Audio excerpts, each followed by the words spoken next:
guys are table.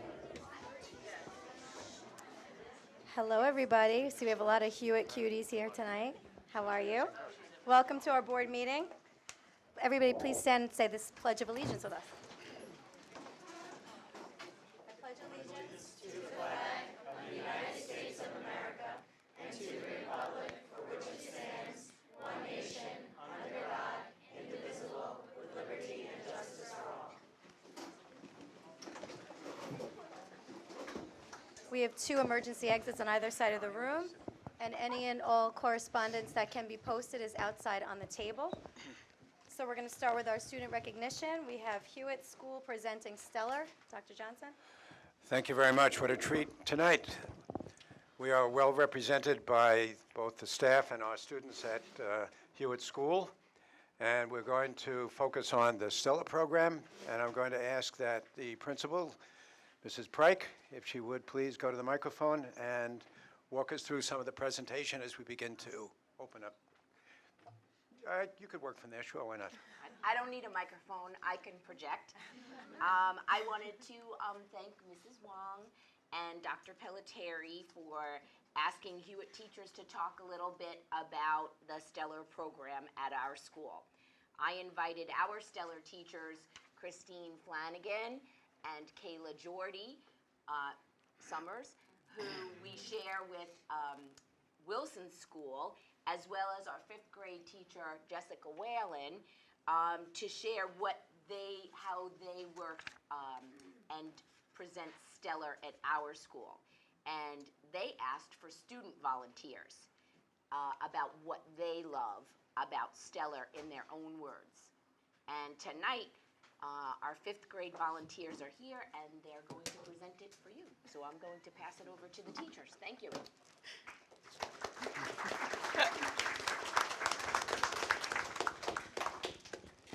Hi, everyone. We are so excited to be here tonight to showcase our talented students and our Stellar program at Hewitt. Across the elementary schools, Stellar is offered to each and every student in grades kindergarten through 5th grade. It's a place where children learn to explore their unique gifts and challenge themselves to reach their full potential. All children are enriched through Stellar, and they spend their time working on individual and group projects. In the words of Dr. Joseph Renzulli, every child should have the chance to be exceptional without exception. Students are given the opportunity to go above and beyond, and it's even evident in the work that these kids brought here tonight. I'm going to turn it over to Ms. Jordy. The Stellar teachers work directly with each grade level to enhance the curriculum and develop lessons that will help each child engage their creativity and increase their confidence. Students explore topics such as internet safety, coding, computer programming, robotics, engineering, and the Dewey Decimal System, along with extensions to the current curriculum. They also participate in a variety of research projects at each grade level. We encourage you to talk to your kids at home about what they're learning in Stellar. And at Hewitt, a newsletter was sent home in the fall, which highlighted different projects for each grade. Our website also has updated pictures and descriptions of current projects to keep you informed. On the Destiny page, you will find links to websites and apps that your children can access at home. Please don't hesitate to reach out to us with any questions that you may have. Hi, everyone. Good evening to the board and to our community. I'm Jess Whalen. I'm one of the 5th grade teachers at Hewitt. I'm excited to be here tonight on behalf of all of our teachers, our principal, and all of our students at Hewitt. And as mentioned, our classroom teachers really utilize Stellar enrichment topics and pedagogy, and we extend our learning far beyond Stellar and into our classrooms. We get really excited about the professional development that's offered to us every year, along with the collaboration from our Stellar teachers, with our PTA, with one another in our grade levels, and increasingly across our grade levels as we collaborate together and as our students kind of lead the way for us. We get to see the remarkable aptitude that derives from our students when they're motivated, and the small sampling, even though it seems large, this is a small sampling of our students tonight, and they really are snapshots of the incredible learning that's going on at Hewitt on many different levels. And our 5th graders mentor younger students around the cutting edge technology, and we laugh because half the times we're asking them to show us, running to our Stellar teachers, and they work together to show the teachers how to envelop all of these new programs. And with all of this, we embody some of the trademarks, our must-reads experiences, and many other platforms that allow us to center around the love of reading, learning, technology, empowering one another, especially through social-emotional learning right now. We discuss topics such as friendship, bouncing back, resiliency, and so much more. And as our students work with others, the most important thing is that we're forming lasting bonds with one another across age gaps. And it's really signifying the, the family-oriented community that we have and what makes us so special. And these bonds are lasting, and they're transferring from Stellar into our rooms and across our classes. Tonight, you'll see a piece of what they're able to do when they're given creative freedom and become active builders of their own knowledge, collaborate with one another, have teachers as true facilitators, and take charge of their learning. And we're even more proud to discuss technology tonight in our ever-changing world. We have meaningful conversations with our PTA and parents, but also as we turn that into enrichment projects through Stellar and have our kids proactively pave the way. We're always so incredibly proud of what our students are able to accomplish when we give them seed ideas and the tools to fly. And we're thankful for our Stellar teachers, the incredible programs that they bring to Hewitt, and all of our selfless teachers who truly go above and beyond to get students to actively and excitedly engage in their learning. And the most thankful we are is to all of our students. Thank you.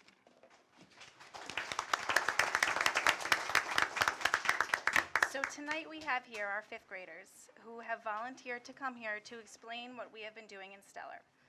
We've been learning about technology and friendships and social media. One group of our students created an iMovie, which you'll see tonight. Another group of students put together a little skit that you will see tonight on what you should do, what kind of strategies you can have should something happen to you on social media, should you get a text.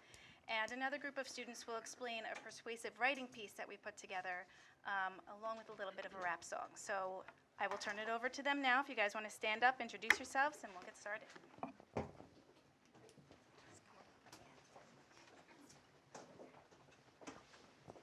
First, you just introduce yourselves.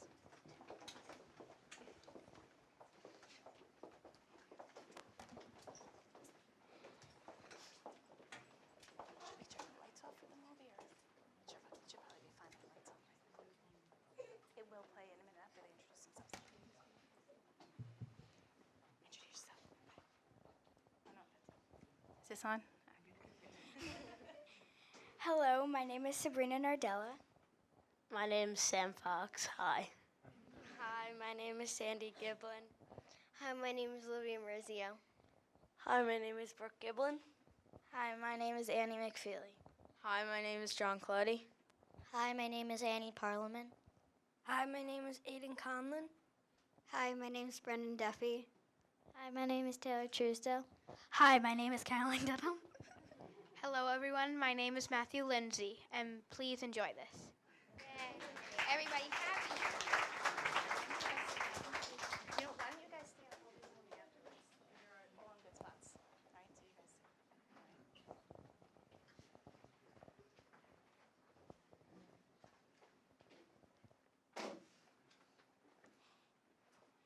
During Stellar, we learned all about the importance of being a good digital citizen and started a persuasive writing project answering the question, does technology help friendships or does technology hurt friendships? We conducted research, learned how to annotate the text, and pulled out supporting facts to help us defend our side of the argument. We wrote strong, persuasive paragraphs that begin with a thesis statement and included research to back up our arguments. After the writing pieces were finished, we had a respectful class debate and listened to each other share their thoughts, opinions, and research. We came up with the conclusion that technology helps friendships sometimes and hurts friendships other times. We realized that it is the person behind the technology that needs to think and make the best choices. We learned about cyberbullying, having a good media balance, and how the situation can change someone's feeling. Then we wrote scripts and created plays to show different scenarios on kids using technology and how their choices affect others. In class, we learned about story structure to help us understand all the elements of a play. Vocabulary helped us remember the different parts. Here's how.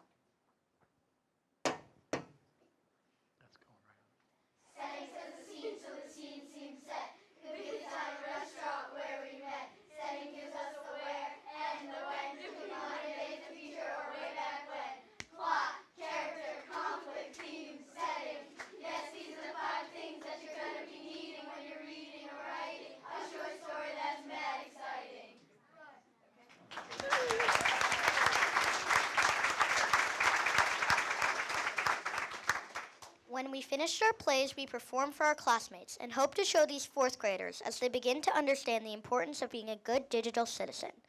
Here's a quick sample of a play that was created by our fifth grade students.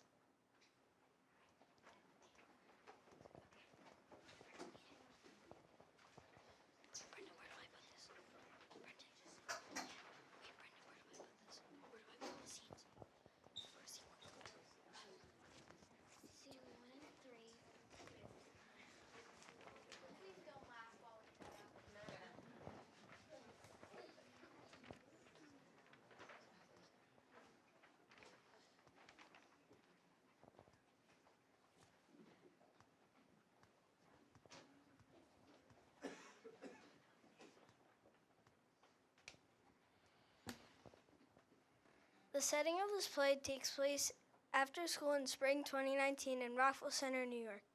Brendan, Taylor, Caroline, and Matthew are all middle school students, and Aiden is Caroline's older brother in high school.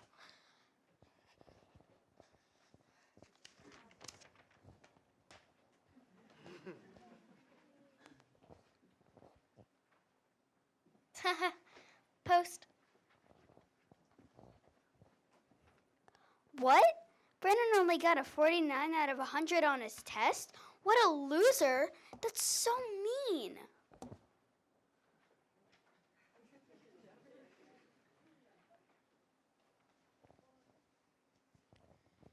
You're Brendan, right? Yeah, look at this.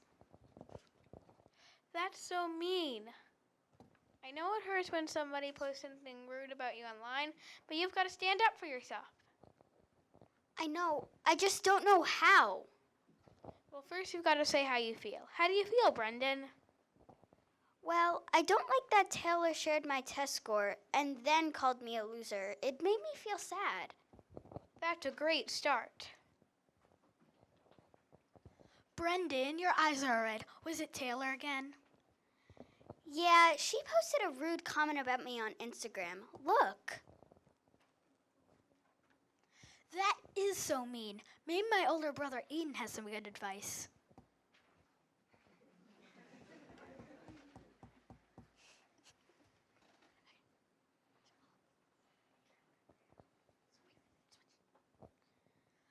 Look, Taylor, what you said about Brendan was so mean. So? Wait a minute, let me help everyone here. I'm in 10th grade. Guys, I've been here before. Sometimes you don't realize how much your words can hurt. It's easy to get upset, but you can all learn from this. I agree! Was that too loud? Taylor, I didn't really like that you shared my test score online. It made me really upset. Oh, I'm really sorry, Brendan. I didn't really think about how mean that was. I should really think before I post next time. It's okay. I know you won't do it again.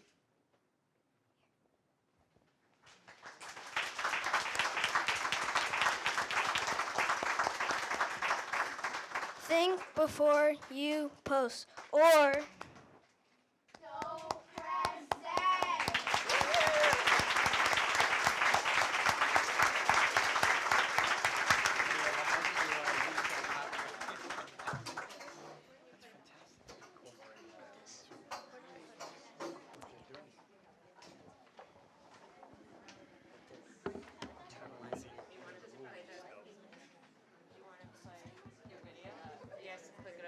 Number one.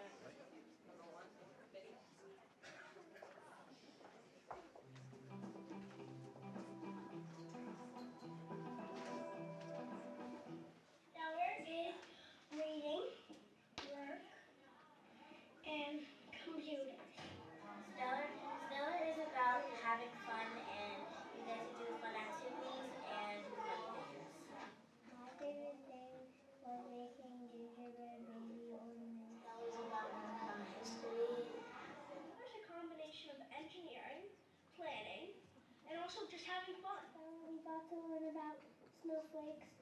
we got to make our own, and we learned that everyone is different.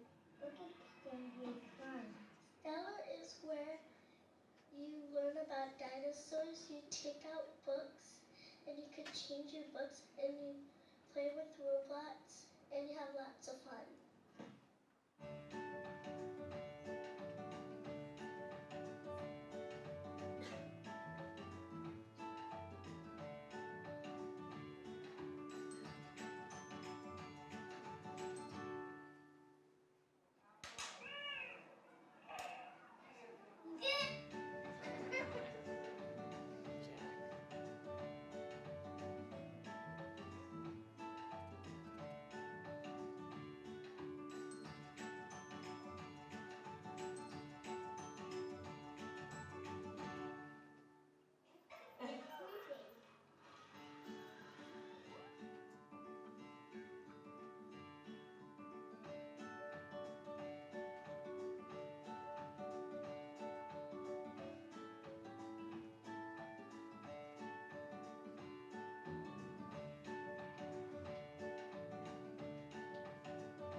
Ms. Whalen, over here. Just before everyone goes, I just want to thank Hewitt School again for their presenting Hewitt School presenting Stellar, right, through their eyes. What you saw tonight was a concept, digital citizenship, yet the teachers were able to find a way for all students to reach, to be enriched, whether it was through persuasive writing, they learned digital citizenship, whether it was through a skit that they created, or the kids that actually made that movie that was not made by the teachers, that was made by students. So they took one concept, brought it back through the classroom, and allowed kids to flourish and find their zone where they could really do well. And that's really what we're talking about when we talk about enrichment. Each school is really, I believe, experts at finding their place for their kids and letting them reach those great heights. And so, Hewitt, I want to thank you for that presentation tonight. Really great job. Thank you.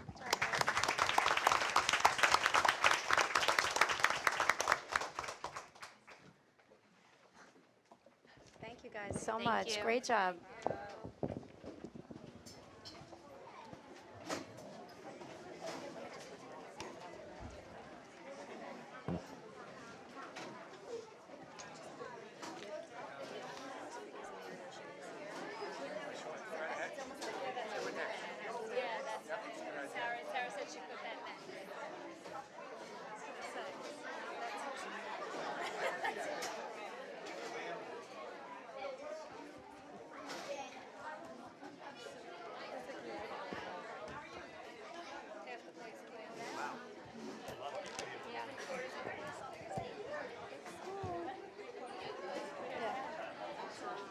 They can all move up front.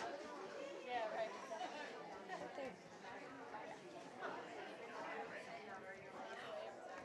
Look at this little cutie in his pajamas. So cute.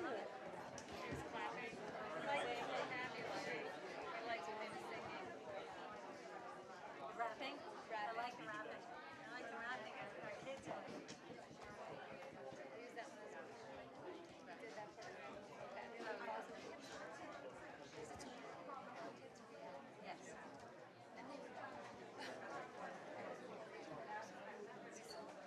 They know all the lyrics to songs. So it's funny. No, I'll do it when I'm done. You're okay, you're good. Yeah, thanks. Okay. Okay, I'll see you Thursday. Plenty of seats up front now. Plenty of seats. Come on up.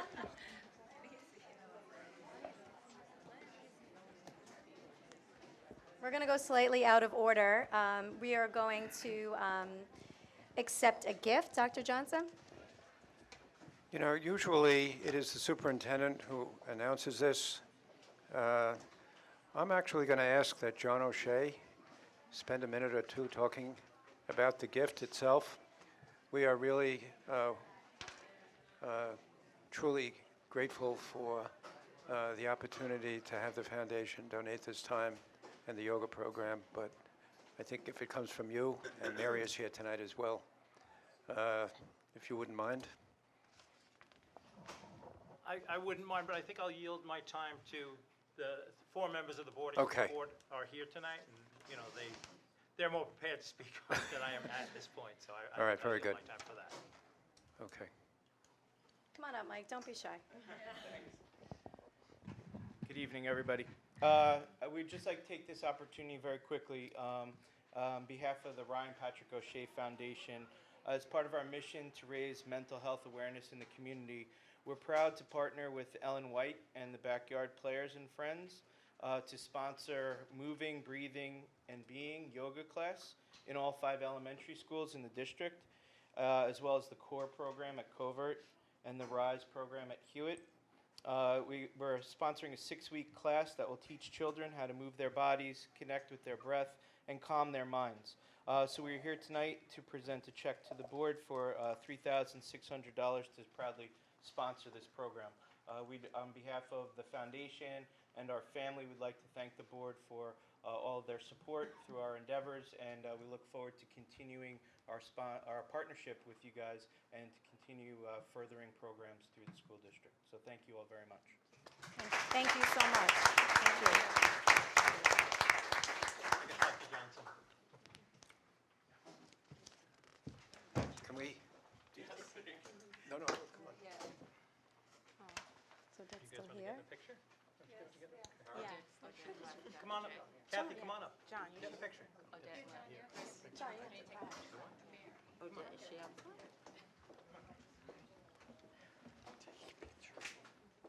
Come on, Lorraine.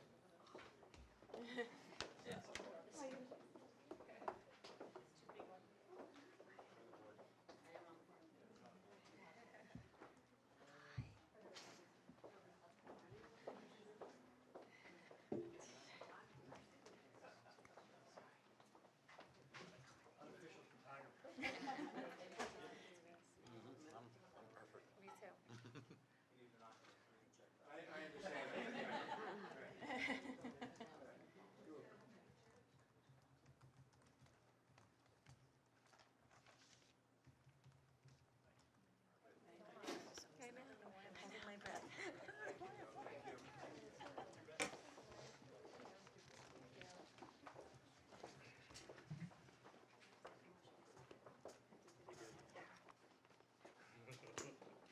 I'll just say one thing. That Dr. Johnson opened the mic for me, so I'll just say one thing.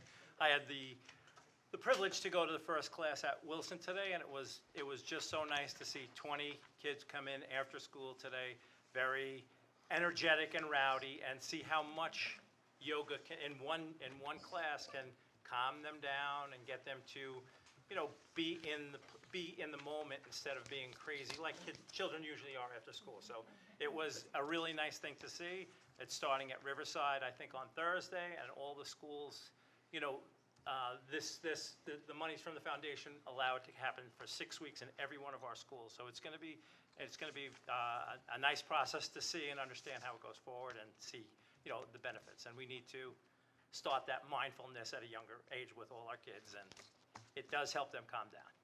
I calmed down. She was like, do this and say this, and it is very calming. Yoga is calming, and even just breathing and talking. And Did we get a picture of you doing this? That'll Gives be you a one- That was off demonstration. bounds, okay. Next week. But it was really nice, and speaking from everybody on the foundation, I'm so happy that we were able to do it for the school district. So. Thank you so much. Can I have a motion to accept the gift? So moved. Second? Second. Any questions? All in favor? Aye. Aye. Thank you so much. We really appreciate it. Thank you so much. Thank you.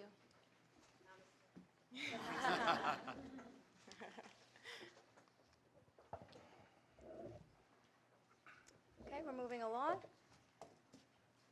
At the last meeting, we had introduced Mr. Jun Chang to the public, the superintendent who will start with us July 1st. He is here this evening, so just gonna say hi to June in the back. Thank you for joining us once again. So we are, of course, like I had mentioned before, in uncharted territory. We haven't had a new superintendent contract in the district in 34 years. So we wanted to present some of the highlights of the contract, and we will have that available after it's approved on our website so people can take a look at the contract, but we just wanted to kind of give some of the highlights of it.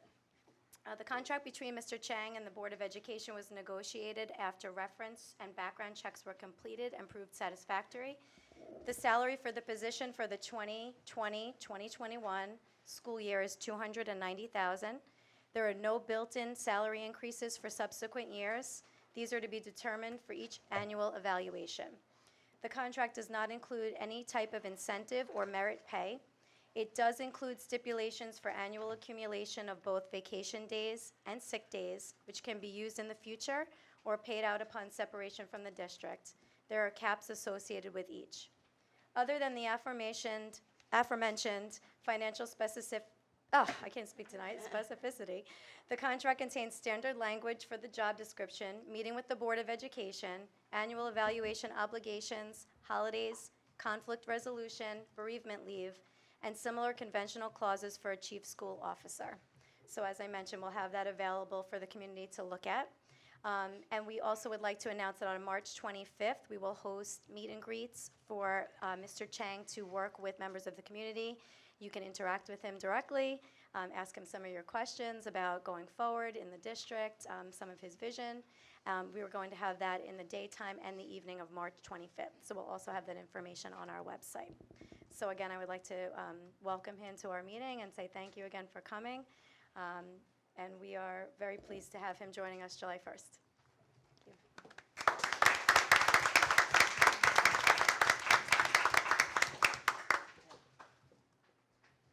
Okay, we're going to move on. Update on Watson principal, Dr. Johnson. Thank you very much. We need to just focus on a couple of things tonight. One, Mrs. Waldman has in fact submitted her resignation for the purposes of retirement, which we have accepted. And what we need to do now is begin to take a look at her replacement, which we intend to do immediately. We've actually posted it internally. And we are also going on what they call a BOCES website, which is called OLAS, and we have also posted it there as well. We are entertaining candidates through March 15th, and we will then begin the process of interviews. What we're hoping to do is to have a candidate for consideration by sometime earlier, or mid to mid-April, and have someone appointed to that position with a July 1 start sometime in the middle to late April. So we are very anxious to move forward with this. We have made a commitment to the community earlier on in the school year that we would follow the same procedure that we have in fact utilized to replace the principals of both Wilson and Riverside recently, and that's what we intend to do.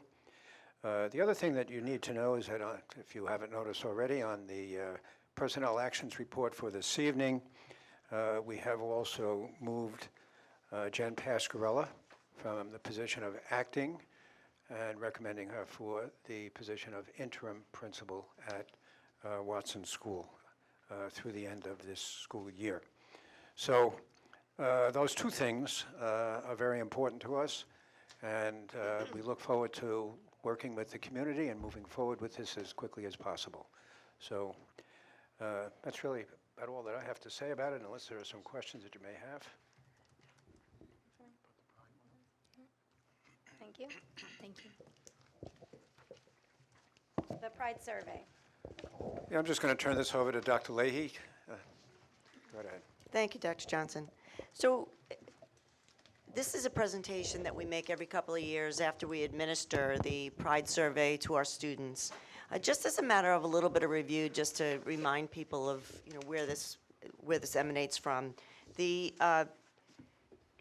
decades ago now, the Rockville Center School District started the Drug and Alcohol Task Force, and that was to address issues of substance use by our students and to educate, make more aware, both parents and students, the issues surrounding the use of those substances. And then about 9 years ago, Dr. Johnson asked me to add the word and Violence Prevention Task Force. And that was really in response to some of the concerns we had around mental health issues, including bullying, self-injurious behaviors, and aggression. So the Drug, Alcohol, and Violence Prevention Task Force was in place for a number of years.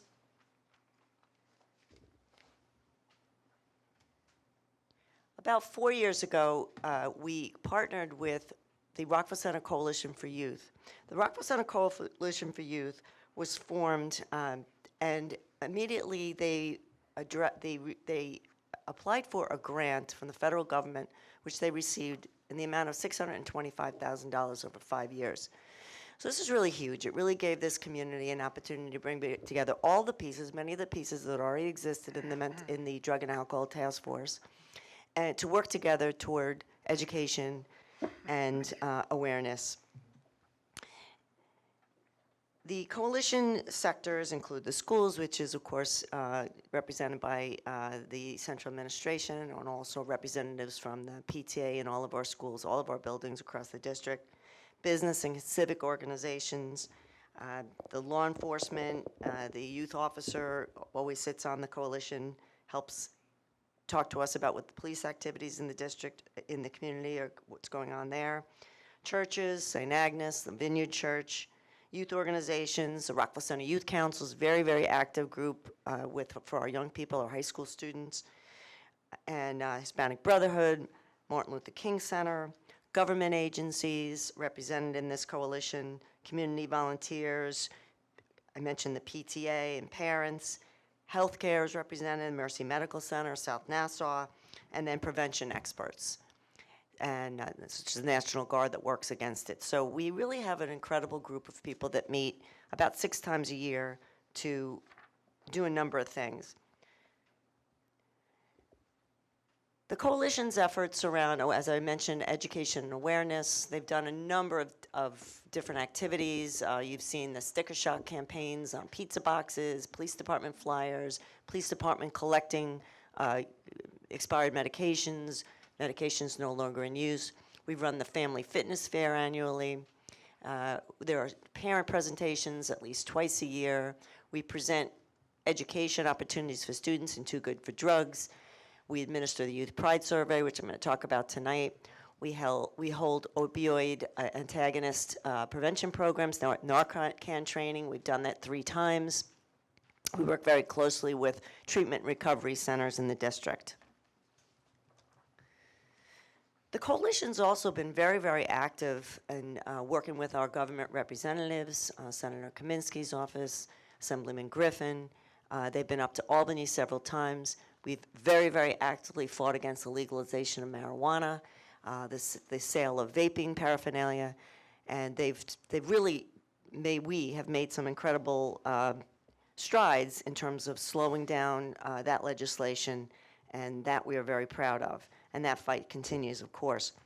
We've had speakers come to the district, most recently these Larry Glenns, Chris Herron, David Flood. And then there's numerous activities for youth in the churches and the Youth Coalition meetings that are pretty much annually set up. The New York State Office of Alcoholism, Substance Abuse and Services, called OASIS, it's just been renamed. It's actually now called the Office of Addiction Services and Support, still OASIS. It's a statewide agency that works against substance use. And this agency subsidizes school districts that work in this area. So we get some monies that we apply toward a social worker who helps us do this work. She runs our SAD club and all of our efforts, and she also sits on the coalition. OASIS requires us to use evidence-based practices in our interventions and environmental practices as well. So the environmental practices would be the posters, the billboards, the flyers, the presentations. The evidence-based practices would be the Too Good for Drugs program or any other program that's recognized by these organizations as effective interventions against students starting to use these substances. And so we are required then to make sure that these interventions are working and to test the efficacy of all of our programs, both for our own OASIS subsidies and for this grant, which of course we'll apply for again. I want to see, are our programs working? So every 2 years in the district for at least the last 14 or 15, we have been administering the Youth Pride Survey. We do it right now for students in grades 8 to 12. And the Youth Pride Survey assesses the risks factors and the protective factors that exist in this community that might predict certain behaviors like substance use, bullying, and other delinquent behaviors like gambling. We surveyed 1,038 students in the spring of 2019. And you can see the breakdown by grade levels. This survey was conducted at the end of March. So I mentioned risk factors. So risk and protective factor focused prevention is based on a very simple premise, and that is that you have to, in order to prevent a problem from happening, you have to know what causes it. You have to identify those factors and then do something about it. So the risk factors that are studied in this survey include characteristics of there's 4 domains: the school, the community, the family, and the individual. And they try to predict the likelihood of drug use, delinquency, and violent behaviors by identifying these factors. And then protective factors would be those things that exert a positive influence on our students. So the idea, of course, is that we reduce the risk factors, we increase the protective factors in the community. So by giving this survey every couple of years, just from a research perspective, there are obviously different students that we're surveying. It's a validated survey that is found to be reliable, but it is not, it's a survey that you have to kind of think about in terms of different students are coming through, and different factors are affecting it.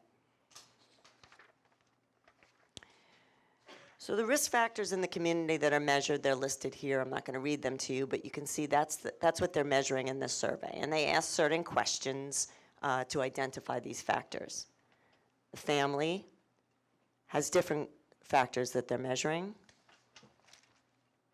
School, there's only 2 factors that they measure: academic failure and commitment to school. And then as an individual, they want to see if the student is showing any signs of being at risk for any of the factors listed here. The protective factors, also listed here, again, 4 domains, and each of them is measured: family, school, individual, and community.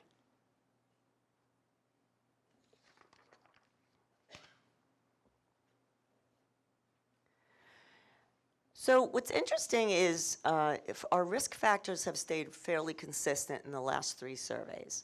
That is, the parental attitudes favorable for antisocial behavior and peer rewards for antisocial behaviors. They emerge consistently across all grade levels as risk factors. One thing that was different this time, and kind of indicative of the times and somewhat disturbing, is that for the 8th grade, a risk factor of depressive symptoms came up. So it's hard for me in a short presentation tonight to really explain exactly how they measure that and the questions they ask. I do have the Pride Survey report, and I would be very happy to share that with anyone that would like to look at it in detail. If you want to come to my office or call me, I'd be able to let you sit down and look at the questions, because it is very interesting. You can see specifically what questions are asked for all of that. But in general, to see this come up as a risk factor is something now that we will process as a coalition, kind of talk about. Quite frankly, this has been a focus of our work for the last couple of years, mental health initiatives, so we're hoping that we'll continue to be able to turn this around. The perceived availability of drugs and laws and norms favorable to drug use also consistently appears as a community risk factor. However, when you look at the percentages of students that showed them as a risk factor, that's been decreasing continuously over the 3 surveys, which tells you that our police department is doing a pretty good job of making people take the laws seriously. The protective factors are, far and away the opportunities for pro-social involvement. You can see in every one of the domains, that's what emerges. And that kind of makes sense in this community. There's been many opportunities for students to be involved and to do positive things like community service, athletics, after-school clubs. I tried to point out just some of the interesting statistics over time so you have an idea of how we're doing. This is a chart showing binge drinking rates over the 2014, 17, and 19 surveys by grade. So in grade 8 in 2014, it was 11.4%, 13.7, 14.8. Grade 9, 30.7%. It decreased in the 17 survey, and we pretty much held what we had there at 26.2%.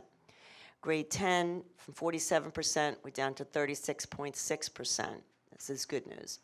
Grade 11, we were up at 54% in the 2014 survey, went down fairly significantly in 2017, back up a bit, but still below the 2014 levels. And then we're seeing a general decline in the grade 12 binge drinking numbers. So I think in general, that was decent news. Binge drinking, yeah, 5 or more drinks at any given time.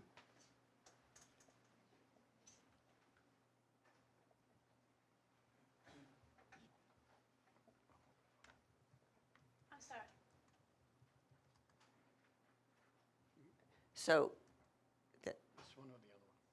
this one is, This is binge drinking. The last one was alcohol use. yeah, I'm sorry. Yes, this is past 30-day use. I apologize for that. That binge drinking rates should be on the next slide. So just go back one, Chris. So this is drinking over a 30-day use of alcohol use at all. Okay, any alcohol use over 30 days. That's the better news. Okay, next slide. Okay, binge drinking, you see, then, is still above the Nassau County rates, which is disturbing to me, and it can persistently a problem in this community.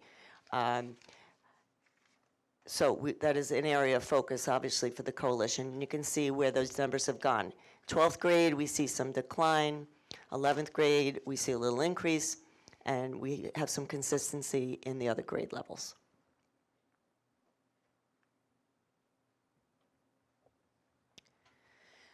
So there's, this survey is very interesting. I tried to point out some of the more interesting responses.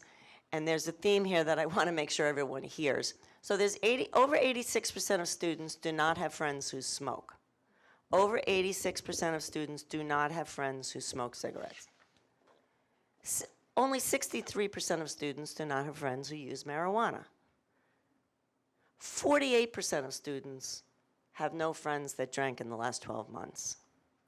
So we've gotten the message out about smoking for sure. Across this survey, you see how they think smoking is very, very wrong, high risk if you smoke, but not so much from using marijuana or drinking. 88% of students say there's little or no chance they'd be considered cool if they smoked. Not cool anymore. 45% of students say there's little or no chance they would be considered cool if they drank. That's alarming to me. And 67% of students say there is little or no chance they'd be considered cool if they smoke marijuana. Is that 45% or 4.5%? 45%.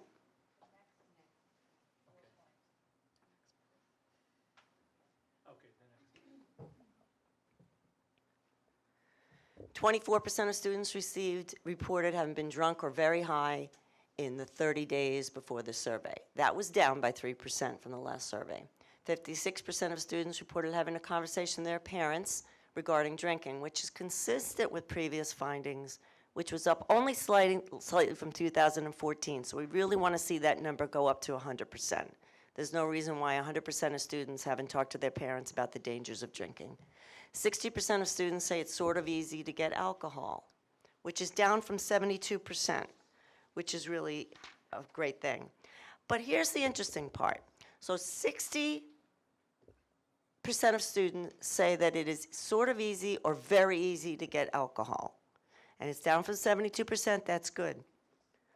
Only 35% say it's easy or very easy to get cigarettes. And 42% say it's easy or sort of easy to buy marijuana. So to buy a pack of cigarettes, the kids say it's harder to do in Rockville Center than to buy marijuana or alcohol. Problematic. 83.7% of students perceive risk in smoking cigarettes, where 78.7% perceive risk in drinking alcohol. Again, there's kind of a theme emerging here. Drinking not a problem, smoking okay. Smoking no good, drinking okay.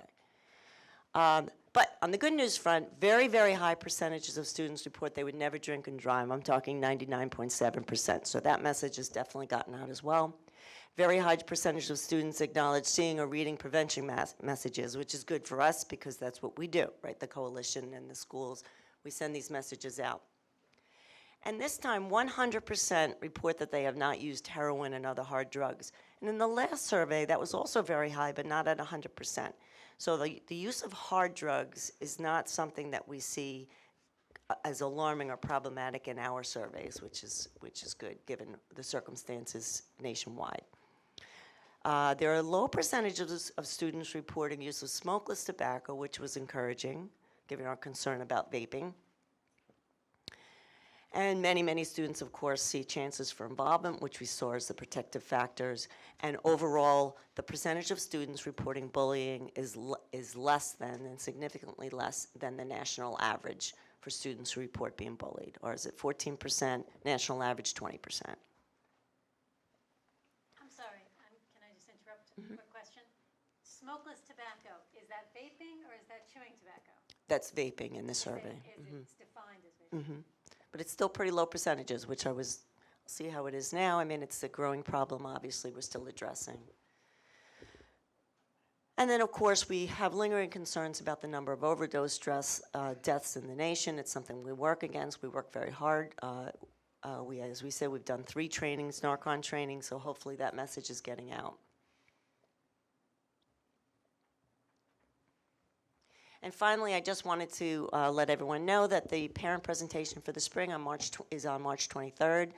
Debbie Caputo is been our our suicide postvention consultant in the district and been very helpful for us for the last couple of years. And she's going to give a presentation on mental health literacy. I guess the best way to describe it is a shortened version of the 8-hour youth mental health first aid that she conducted in the fall of last year. So if you're able to come out, we do welcome you to Southside High School, 7 p.m. on March 23rd. Noreen, I have a question. The youth survey was for grades 8 through 12. So at what point, since we're seeing these kind of climbing numbers happening in 8th grade, and they're even on the chart at all, at what point do we start pushing that younger, or do they offer that at younger grades? Well, it already is, and I think the focus now, especially in the rewrite of the mental health curriculum and the social emotional learning, it addresses, in a developmentally appropriate way, the use of mood-altering substances. So it's already down, like in the K-5 level. Middle school has the Too Good for Drug program, so we do implement in that program, and we bring in speakers to the middle school. But I think this tells us that we have to really concentrate on bringing this down to the younger grades more and more and more. The health fair is a good time to do that. There's the health fair, which is happening on April 25th. I do want to give a little plug for that as well. It's just a fun day to promote healthful activities, physical fitness, and in general well-being for families. And we see a lot of little ones out on that day. It's another good day to bring your little ones out. Noreen, what was the percentage of the participation for this survey? So I should have that number off the top of my head. So 1,038 in 5 grades is generally closer to maybe somewhere between 1,400 and 1,500 students, somewhere around 1,400, I guess, if you go 250 to 300 in a grade. And where is it, how is it given? So it's given they take them on their iPads, and we bring them in from their phys ed classes into the auditorium. And I think the middle school did it during their lunch studies, and the high school did it during their phys ed classes. It's supervised. We have the PPS staff come in just so we can kind of make sure that the students are taking it seriously. One thing that did interrupt this survey, and I will say may have had an effect, and it's hard to tell what, is the survey is given over 2 days. In other words, we had to hit every phys ed section. We have to go over 2 days. And the first day was March 21st, and the second day was March 22nd. And the second day had to be postponed because of the tragedy at the high school that we had in the spring. So the survey then was given after that. And I'm not sure what effect that may or may not have had on that survey. The students generally take this very, very seriously. In fact, our coalition members, I should say Ruth Ann McCormick, who's the project coordinator for our RBC coalition, is here, and she helps to administrate the survey with Katie Ammond, who's our social worker, who's subsidized by Oasis. And as I said, I have the PPS staff come, just walk around, make sure the kids are not either upset by the survey or confused by it, clarify any language, and then just make sure that they're taking it seriously and they're not whipping through the survey. And we have confidence that they really are taking it seriously. How long does it take them to take it? 1 class period. Yeah, the survey was designed just to do that, so they're able to give it out in the school setting without a lot of difficulty. So this was given last year. It was given in the spring of 2019, so it'll be given again in the spring of 2021.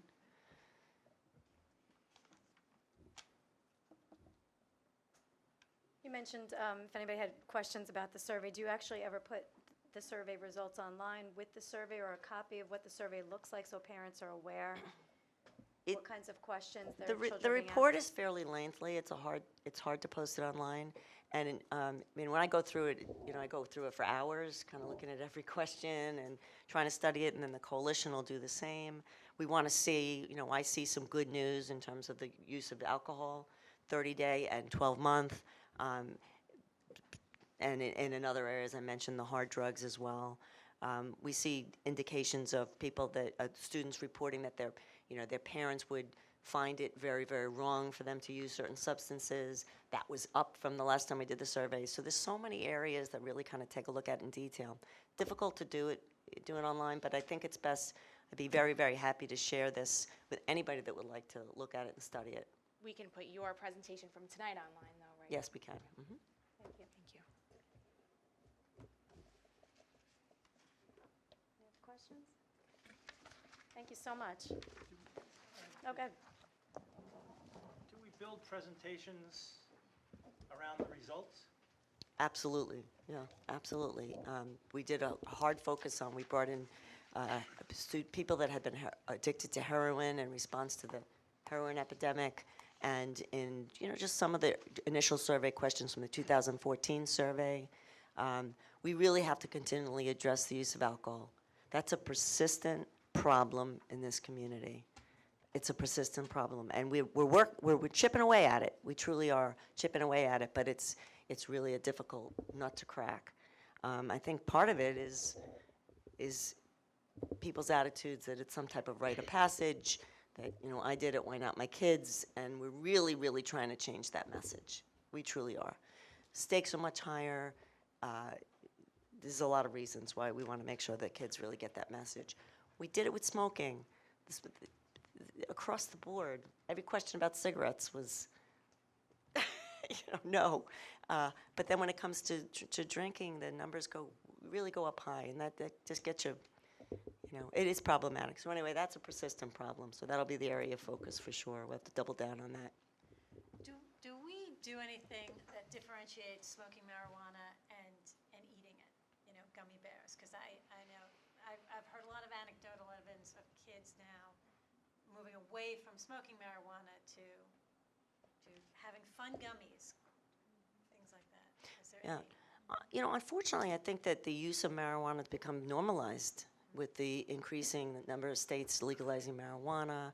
And the message to kids is, and it bears out in these numbers, is that there's kind of nothing wrong with it, right? So unfortunately, we're kind of, fighting an uphill battle as far as that goes. We haven't specifically talked about the ingestion of marijuana through edibles, but it's something we certainly could look at.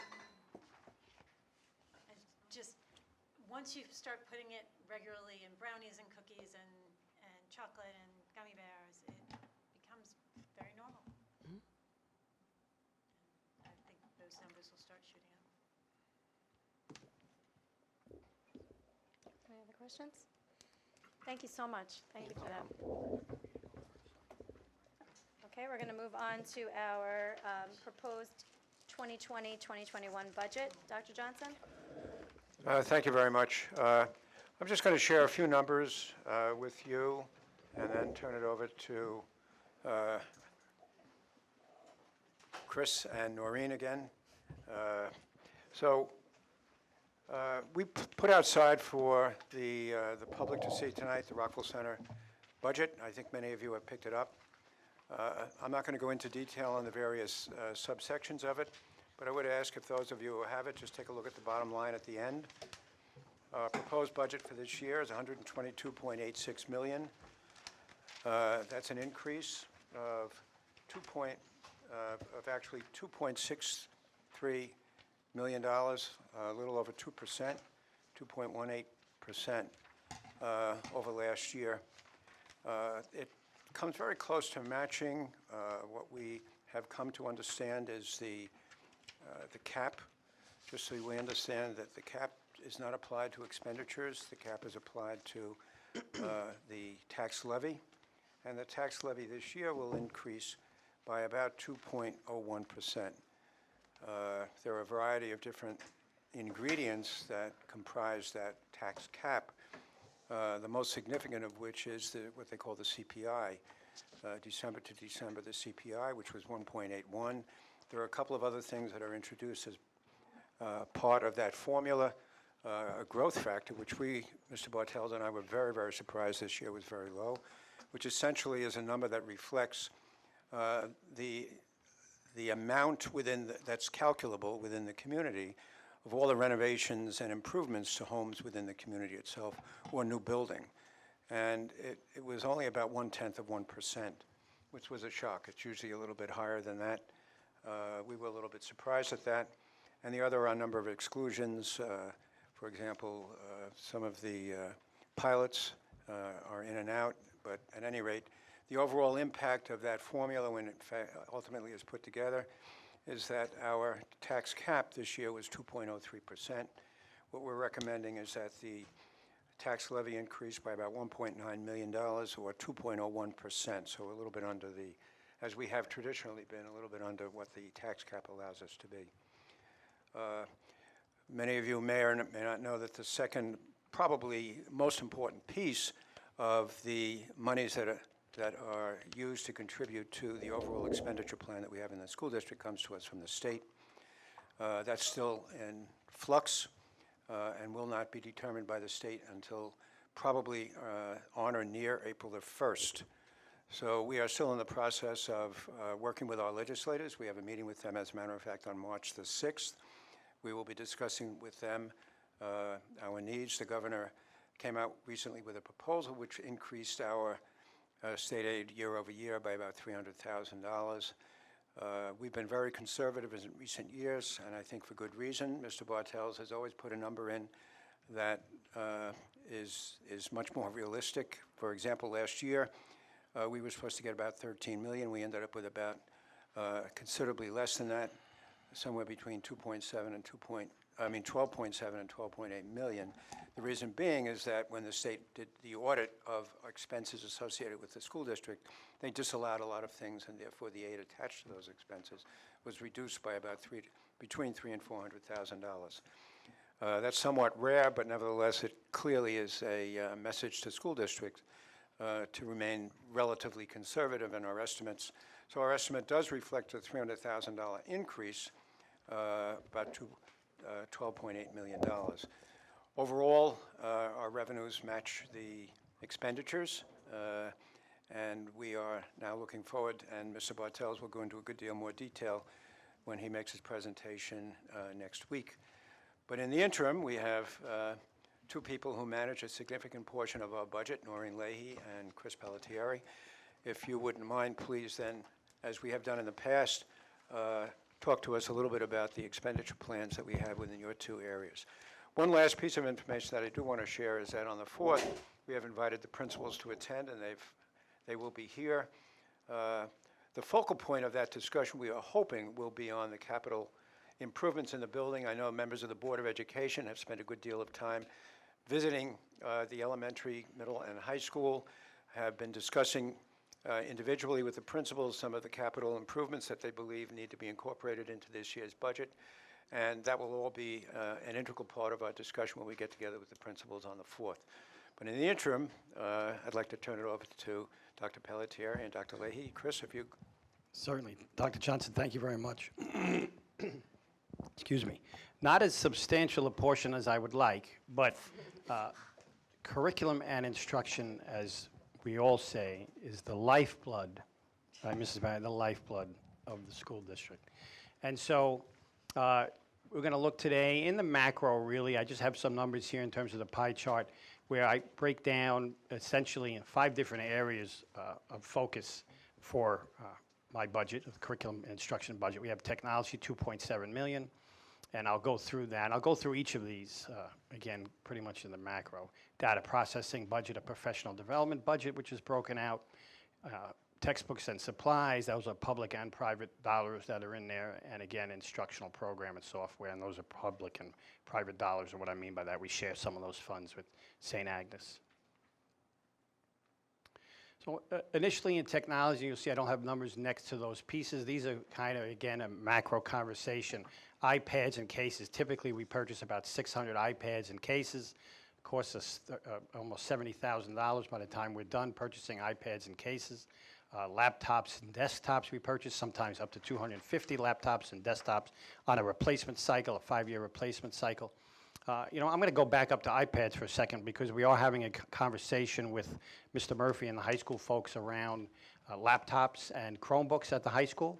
We recently made a purchase of a couple dozen almost Chromebooks, and we're going to start to look closely at utilizing those, much like we did our iPad pilot, and as we kicked that off, we gave it to some key people initially, some administrators, some teachers.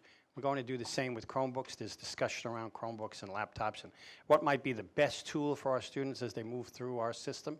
Focus is really on high school right now and perhaps making that change there. So we are starting to bring some things in, and that's why these numbers are not definitive yet, because that conversation is still ongoing. We've met with Mr. Murphy a couple of times. We asked him to go back and talk with staff and students. He's going to bring that information back to us as well. So there's certainly that discussion around laptops versus iPads. You know, we took our iPads, we put a case on them, we made a keyboard, put a keyboard to attach them so they would be similar to iPads, but they don't have this, they're not the same in terms of, similar to laptops. They're not the same as what you'd have with an iPad or a laptop or a Chromebook. There are differences. We want to make sure that we're obviously giving our students the best tools to prepare them going forward. Colleges, most often, as you know, when kids come home from college or go off to college, they're not always using iPads. They're using laptops, things like that. So that's a concern for us. But we want to make sure we're making educationally sound decisions. We have a great deal of investment in apps and things like that that work for us, particularly in the middle school and the high school as well. So we have to just be cognizant of those decisions, obviously making the best decisions for our students and their use going forward. So that's an ongoing conversation. That's, again, why you don't see some specific numbers here. Laptops, desktops, as I said, are part of an ongoing cycle for replacement. Computer hardware is something that we're constantly monitoring and updating. Could be monitors and things, smart monitors. You'll start to see those. Every classroom, every Stellar Center, not every classroom, but every Stellar Center in each school has these new start. Wow. I think you start. Smart monitors, which are 10-point touch, where kids can go up and teachers can go up and utilize, touch those screens individually. Those are the new monitors you see again in Stellar Centers, and we're starting to replace smart boards with that type of technology. We have to purchase our firewall to protect the district as well. As you know, we had issues with that, and we've had commitments there in terms of additional funds. We'll get, again, into more specifics around that as we get closer to a bottom line here. BOCES fees, when we make our purchases, they are purchased through BOCES. It's a 5-year lease purchase. We feel that's the most effective way in which to make these purchases. And there are administrative fees put on by BOCES up to, I think, about 19% at this point now. So it's a substantial number. We have to take that into account. Model schools days, when we purchase technology, we also purchase technological support.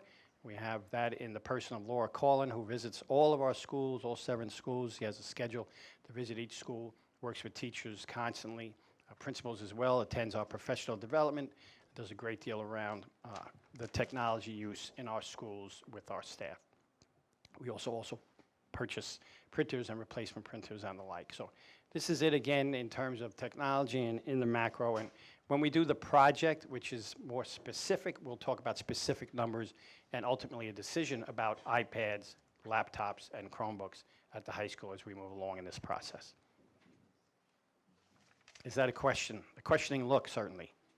When do we think we'll talk about those more specifically? So we have a meeting, I believe, Dr. J, with Mr. Murphy. It's either the end of this week or beginning of next week, and I think we'll be more prepared to have more of a conversation around that at our next budget meeting. We may have some more information for you on the 4th, but more likely later on in the month as we get closer to the end.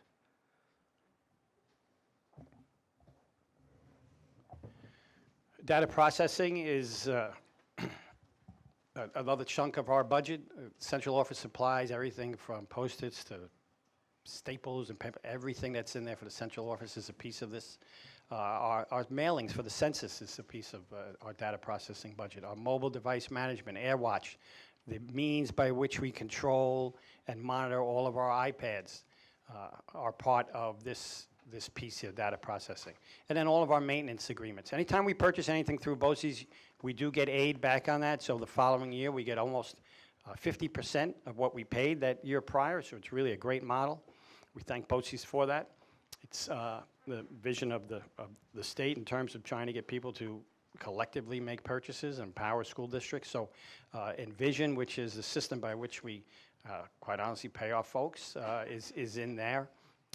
We also make purchases throughout contracts and the like goes through Envision. Power Schools is a system by which we create our classes and our schedules. Lightspeed is our fiber. Light Sails, a reading program. Again, these are just examples we have in 4th and 5th grade. You've heard me talk about Light Sail over the year. Newzella has really done, I see Mrs. Whalen over there smiling about Newzella. She's a real proponent of Newzella and done a lot of work for us around the district in promoting it. Kids love it, and it's something that we don't have to print, so there's a nice savings there, and they get up-to-date articles on timely topics, all at their reading level. So it's really an outstanding product. We're happy to utilize Newzella here. School Messenger, we talked about this, I think, was it the last time we were together? Our new app, our new website, our communication systems and tool are part of data processing budget, and that's here. And then state reporting, of course, when it comes to testing and whatnot, we have to report to the state. That's part of this budget as well. Professional development is a really important piece for all districts. For this district, we pay a lot of attention to it. You'll see right up at the top, differentiated instruction is a key for us. We already began, we've had some discussions with parents and talked with the board around differentiation and school-wide enrichment.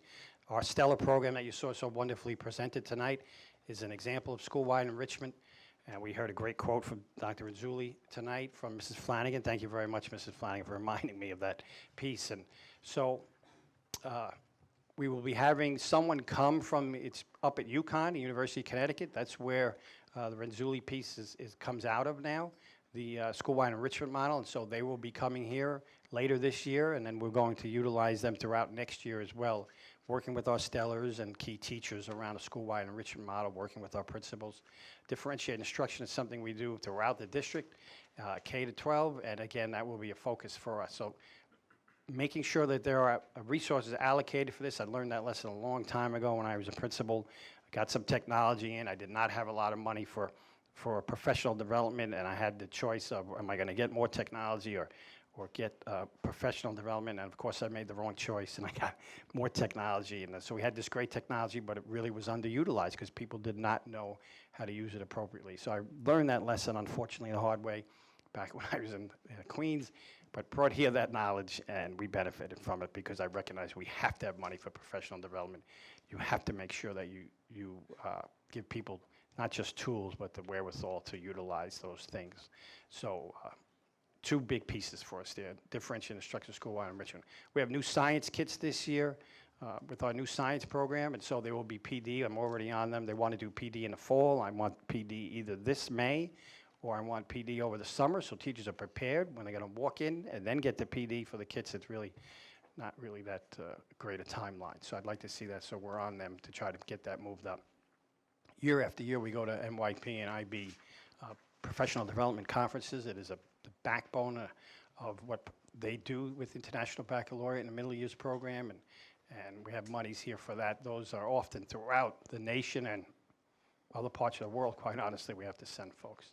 Writers Workshop is something we do with our elementary teachers, our E&L workshops as well. We have our growing E&L population in the district. My learning plan is a system which we put all of our professional development. I think I showed a slide from that when I talked about PD earlier this year. And we put our teacher evaluations and observations and things in a program called OASIS. And again, that's part of this platform.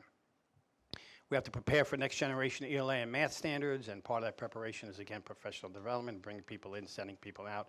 We've done a boatload of reading professional development. Dr. Leahy's really been at the forefront of that these past couple of years, working with Dr. Sampino in my office on that piece. And there's BOCES General In-Service PD, and so there's PD around mental health, social studies, American history, the new exam, things like that. We send our people constantly to opportunities such as that and make sure that they're well prepared, have the tools that they need to do the great job that they do. Textbooks and supplies. When we write summer curriculum, we will often make purchases that coincide with that. Whether we get a new text, we say textbook supplies, it's not always a text. It could be soft cover, it could be a hardcover text, it could be up at the high school, we still use books that we annotate directly in, $2 books that we buy from Dover and let the kids keep them. We are working more with iPads and digital texts. It's interesting how students still want those texts in their hand, books in their hands, paper in their hands. And some of our teachers are certainly like that as well, I believe, and I'm sure some of our parents as well. Mr. O'Shea, I remember asking me, past couple of years, John, you're probably going to ask me tonight as well, maybe about textbooks and are we moving away from those old heavy texts? And so, Those 200-pound. yeah, yeah. I remember that presentation when I introduced iPads, the concept of iPads, and I had a picture of this young man rolling his backpack to school, and so I don't see that as much, but it has been difficult. It has not been as easy as I thought it would be to move from paper and text and hardcover books. It is what people grew up with. It's what many people are used to, but that is starting to slowly change. We purchased hardcover, those giant 200-pound, math textbooks for the algebra in 8th grade. I would say about 5 years ago, but have not made a large purchase to replace those or supplement those. A lot at the middle school is done digitally now. Foreign language, I know, does a lot digitally at the middle school as well. We appreciate that. We're moving more and more in that direction. As you know, earth science was something, we were at the forefront of that really in Nassau County around the earth science portal and doing more digitally. The entire program in the middle school earth science for the most part is digital. So we are still working in that area. It's not gone as quickly as I thought it would. So kids still have texts, but as I said, many teachers still want it. We're moving in the right direction, though, with that for sure. Can we, when you get it all together, can we get a kind of a percentage of what we are in text and what we are in textbooks? Sure. Just for our knowledge. Sure. And for me, for an adult, I do not like electronic, but if you teach them electronic, that's what they A lot of kids are growing up that way, right, but some still want that book, especially at the higher level. So last year we did write new, for example, summer curriculum writing. We wrote a new course at IB Regents for ELA and Social Studies in the 11th grade. Our pathway course, we brought texts. Middle school ELA, they had some curriculum writing and purchased new texts, new novels and whatnot. So those are examples of what comes out of this budget. Guided reading and corrective reading, real focus again for us the past couple of years. Has always been, but really, Dr. Lay has really brought it to the forefront. And we've made purchases there around leveled libraries, right? Leveled literacy and making sure that we have the tools for our students and our teachers. Culturally responsive text. This is something you heard me talk about last year. A parent came up and read something from the paper where we had talked about trying to be more culturally responsive students. And I challenged our teachers and myself and our principals each and every day, and we just had this on a principal's agenda. What are we doing to make sure the assignments we give, the lessons we learn, the novels we read, the stories we talk about, what are we doing to make sure that all of those things reflect the kids in those seats, the families in those chairs, the families that are here in this community? So it's something just recently I spoke to our Riverside principal who wanted to make some purchases around classroom libraries. I said, I want a diversity breakdown of author, of topic, of characters. I want to see what it is that we're doing here because we're going to really not just talk about this, but we're going to do things around this. And I was actually pleased to see one of the companies actually had a breakout of diversity. And so you can see from my chart, you can't see, but I can see, all the different Native American protagonists, Muslim heritage, LGBTQ studies and themes, Latino heritage, Latin American illustrator, Latin American author, Jewish history and culture, international author, financial hardship, diversity, diverse cast of characters, all of the groups that people with special needs. Just, again, making sure that we are reading, writing, and talking about groups that are represented in our school, making kids feel like they're a part of a community that welcomes them. So really important and putting dollars behind that to make sure that we do that. I talked about softcover and hardcover texts. Private and district monies there's a formula for private schools. We have to fund some of their softcover and hardcover texts as well as their library work. All our supplies. When I say AV equipment, I remember I used to do that. I was the AV kid in 8th grade, and I used to try to push that enormous monitor at Call Place. I don't know if you've ever been called. They had this ramp in 8th grade to go up to the high school. It was hard to get that thing up there. But it was always nice to spend time out of class and trying to go get that giant TV and delivering that. So it's really not like that. When I say AV now, I think about our TV studio. Really, that's what we're talking about there. And we have Bob Kroger, who talks to me a lot about fiber and running fiber and TV and microphones today. We talked about it. Man is a genius and really incredible person, and brings me all these ideas about the black box theater, and just really lucky to have him. I want to say that publicly. He's probably watching this right now because he helps us. He is the one that's in charge of the cameras and all the microphones and things like that. And whenever there's an issue, he says, you should have just done this or just done that. Sorry, Bob. But he makes a lot purchases and repairs through that, and I have great trust in him. We do have those discussions. We work with Mike Anderson around those purchases as well, our technology director, but Mike's really in charge of that AV piece. And supplies, I'm going to mention robotics. We have a $20,000 line for robotics. As you, I'm sure, have heard by now and read in the Herald, our high school kids had an incredible win. Three teams went to the finals, and they were teamed up together. 2 of those 3 teams were able to win a championship from really built.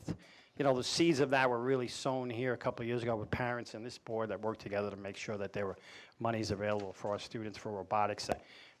We dropped that seed in the middle school. We needed to make sure, we dropped that pebble in the pond really in the middle school. We needed to make sure that it went down to the elementary school and up to the high school. We definitely worked hard to make sure that happened, and we're seeing the benefits of that now with our kids doing a great job, and we get to provide for them resources to get them to Iowa, where one of the competitions are. So that's a benefit that we have as well. We always have to be mindful of that. And then our instructional programs and software, again, our elementary, the actual kits themselves have to be purchased. Before you had PD on the kits, right? Now we have the kits themselves that have to be purchased. Our testing with NWEA, we do a lot of testing around the NWEA. As you know, we have almost 100% of our students in grades 3 through 8 take that assessment. Really important assessment for us. It tells us where our kids stand, their strengths and weaknesses. Our teachers utilize it a great deal. I see Miss Whalen sitting there again, and Miss Flanagan to do a lot of work around that at Hewitt School, do a fantastic job. Our BOCES Ashoka trip is paid through instructional programs and software. Destiny, the library program. Explore Learning, Reflex Math. We used to have a great program called Fast Math. Unfortunately, it went out of business. Christy Bonino and Abby Kellner, our math experts, came together and found a new program called Reflex Math. Look, I have a meeting with their folks tomorrow. They sent me a piece of data.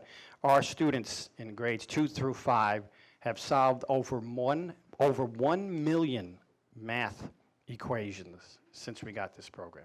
I don't even believe it. I don't believe it. So they're coming tomorrow. I said, you have to come and show me this data. I want to see this, what qualifies as solving these math equations. It's fantastic. So that's a piece that's here.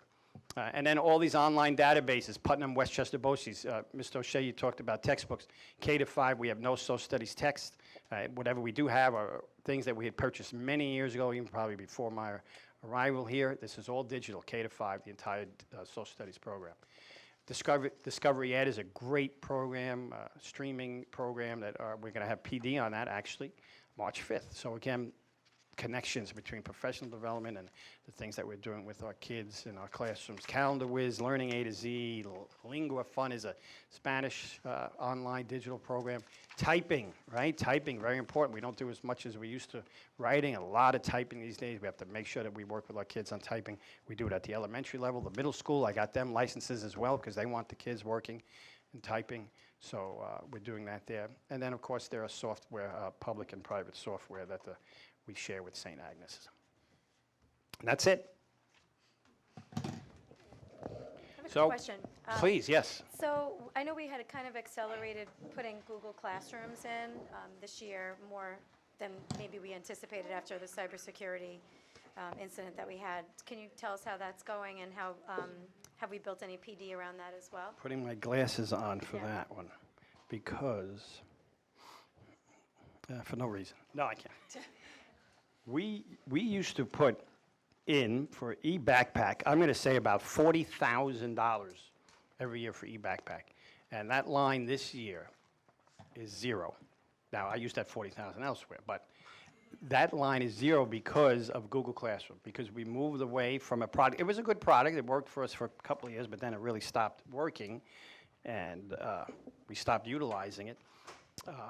So we moved towards Google Classroom. That was accelerated, as you said. I'm getting great feedback from teachers, from our professional developer as well, from the principals. So that is ongoing and will continue to be ongoing. And it has been a nice transition for us. Not the easiest. We do need more professional development on that. I just spoke with Mr. Murphy about that 2 weeks ago. But something that will be in the budget, and something that we definitely need to continue to work with. But again, a good point there, a good transition from e-backpack to Google Classroom, and our teachers and our youngsters utilize it all the time now. So it's something that's really intuitive, and I think they're making great use of. I'm going to piggyback off of that a little bit. The professional development sessions that you're speaking of, are they offered during the day, or are they after school, are they voluntary? Sure. So we have a myriad of professional development opportunities in the district. Discovery Ed on March 5th is during the day. That's something that we're sending. We asked principals to send staff, representative staff, because we can't get everybody down there. We do it down at Riverside School in the basement in the Professional Development Center. We're going to have 25 staff down there, and the person for BOCES, our model schools person, so she can learn and then support as she goes throughout the district as well. So that's an example of during the day.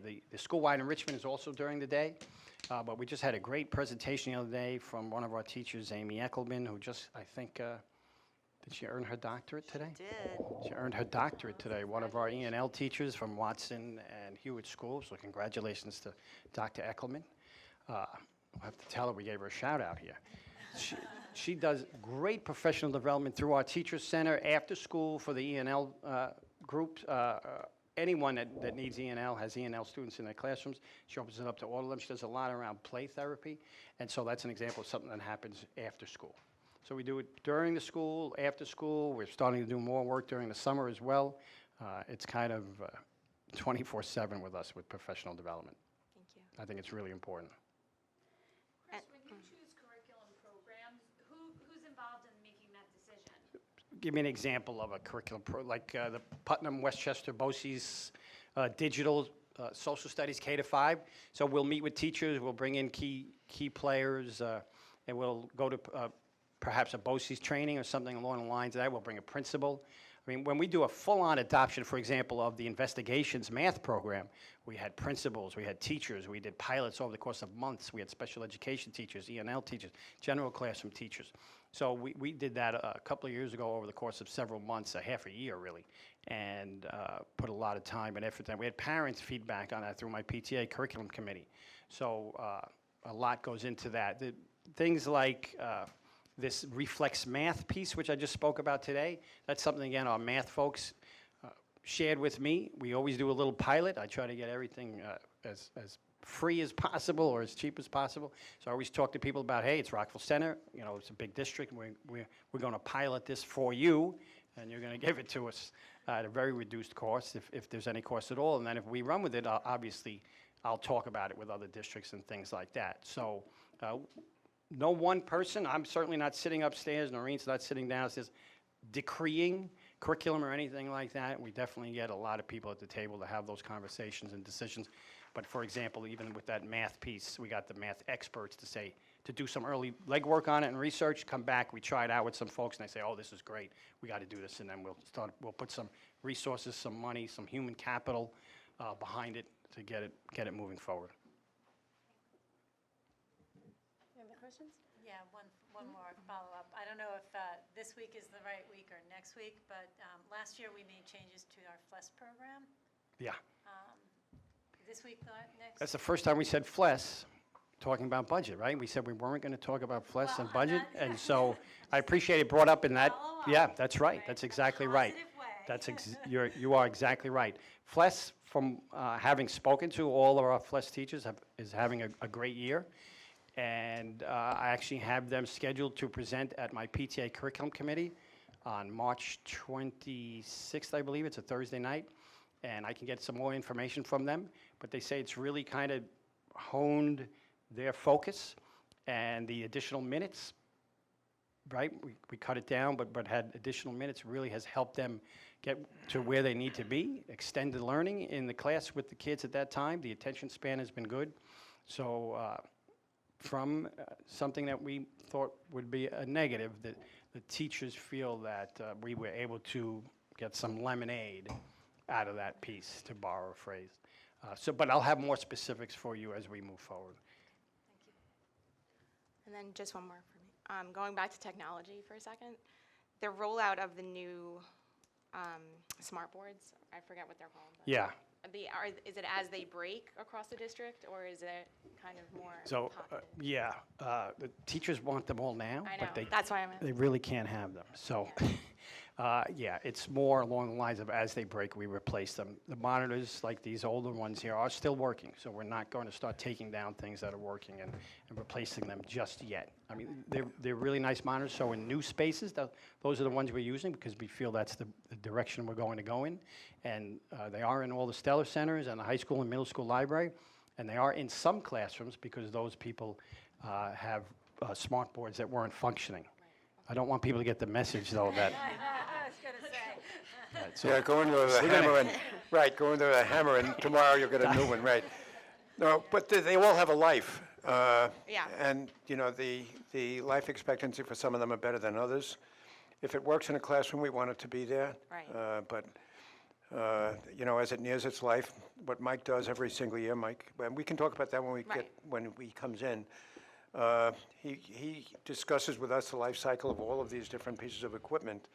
And when they go off of the, whatever the protection services that we have to keep them alive, that's when we really begin to make those decisions. So some of them are not entirely out of service before they're replaced. We don't want that to happen. Right. You know, you don't want... When we're going to Yeah. start to lose things, and so we have backups. Thank you.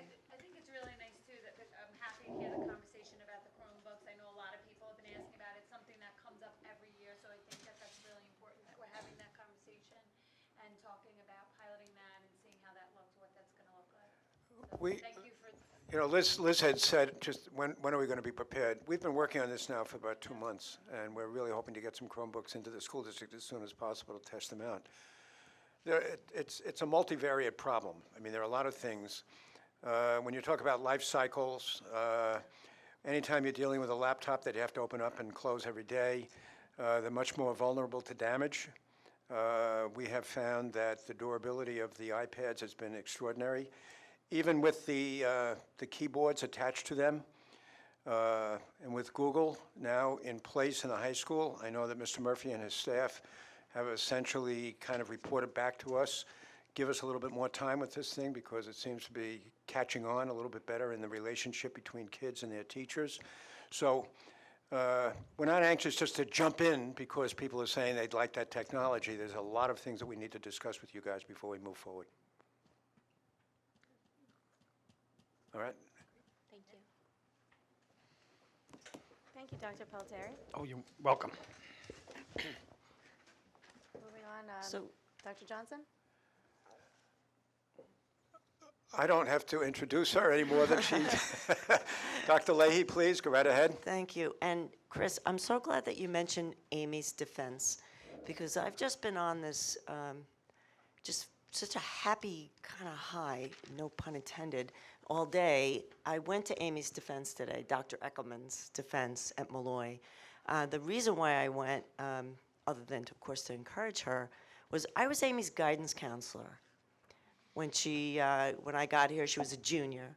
And so her mother and her father, who sat in my office talking about her college plans, and we're at the defense, and we were hugging and kissing. I took full credit for her academic success, of course.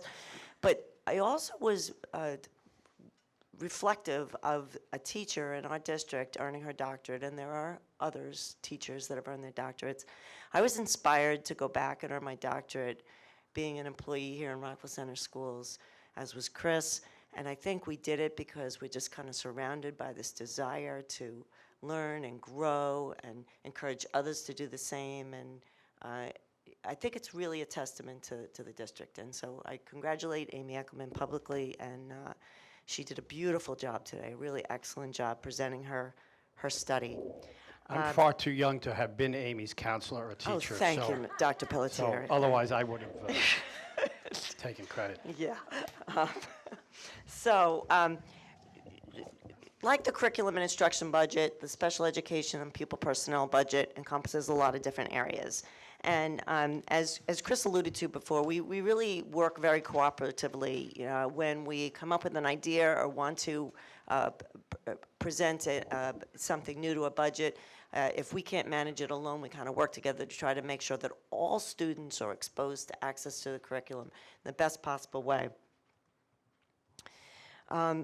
Unlike curriculum instruction, however, the pupil personnel services and special education budget can be a bit more unpredictable.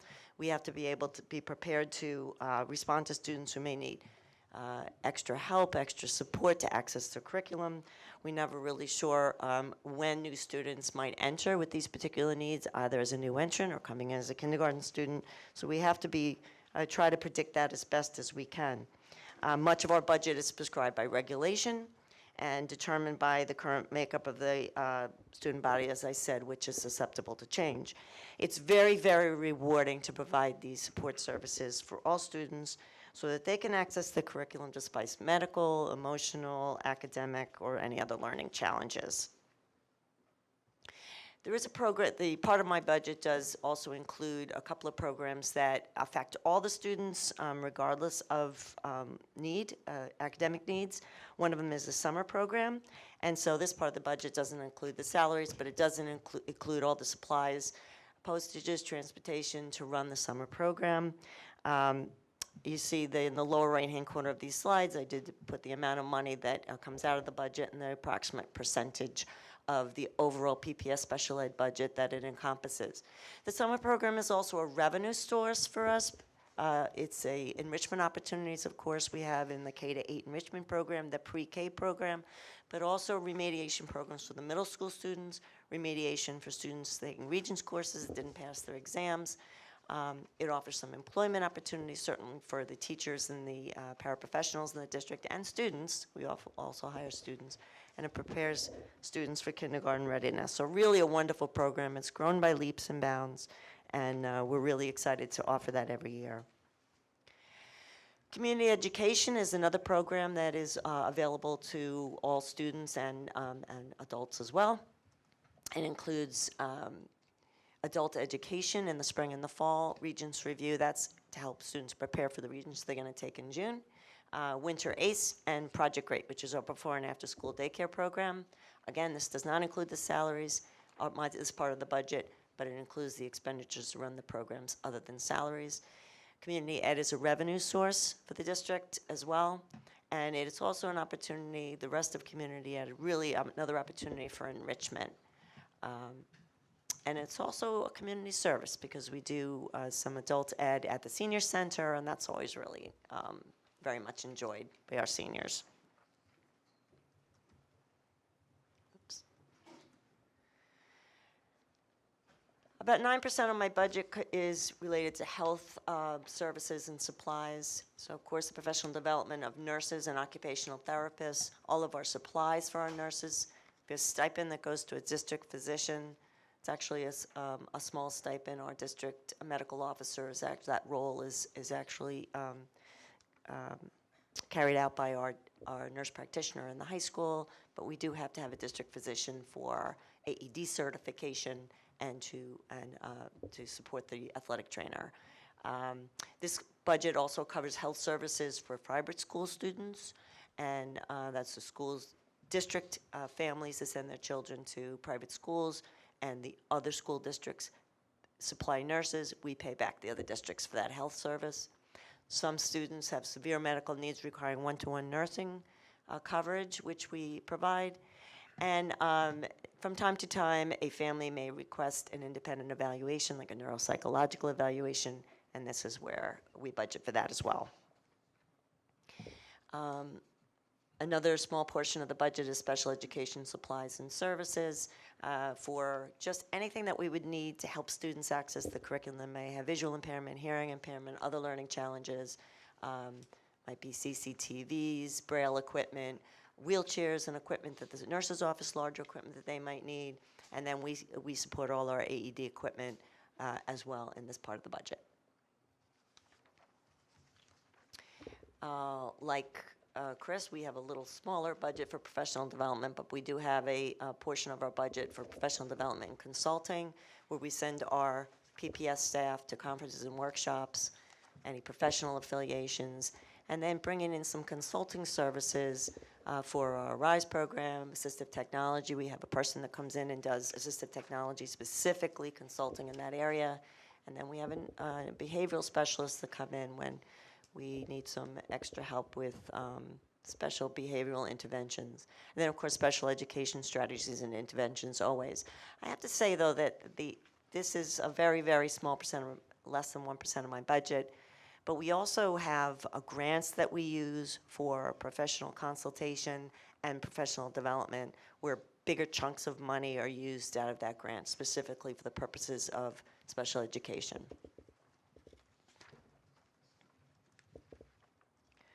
General contracted services is one of those areas that's somewhat unpredictable and it kind of waxes and wanes. It's about 10% of the budget. It helps us provide related services in the district that go above and beyond those that we have on staff. We have speech teachers on staff. We have occupational therapists on staff. We also have contracted occupational therapists and contracted physical therapists. We bring people into a consultation for transition programs for our core program. Any IEP-related home services are generally covered by general contracted services because we have to go to outside agencies for those. Some school parent community outreach programs. Teacher of the deaf and hearing impaired. We're very fortunate. One of our prior speech teachers is also certified as a teacher of the deaf and hearing impaired. She's retired, but she does some part-time work for us. And then our sign language interpreters comes out of this. So this goes up and down depending on the year, quite frankly. And again, this is also supplemented by our grant as well. Another small portion of the budget are health services, and these are for students that are in our BOCES program. Again, they supply a nurse, and we pay back BOCES for that health care. And then behavioral health center that was just opened in Rockville Center will also be put in this part of the budget as well. Home instruction, again, a very tiny percent of the edge of the budget. Most of the home instruction tutoring is paid out of the general budget, but from time to time, we'll get a very hard-to-find tutor, have to go out to an agency, and for any student that goes into a hospital and then receives educational support in the hospital, comes out of this budget as well. And finally, despite our best efforts and intentions, there are some students that require education outside of the district. This is the portion of the budget that tends to be the lion's share of the budget and the one that is also somewhat unpredictable. We're not sure at any given year if a student needs are so great that they need to be sent out of district, or someone moves in that's already in and out of district placement, and so we have to really plan for that. So these are students that are in private schools, BOCES schools, less so for other public schools, but that happens from time to time, and any students that are in foster care outside the district.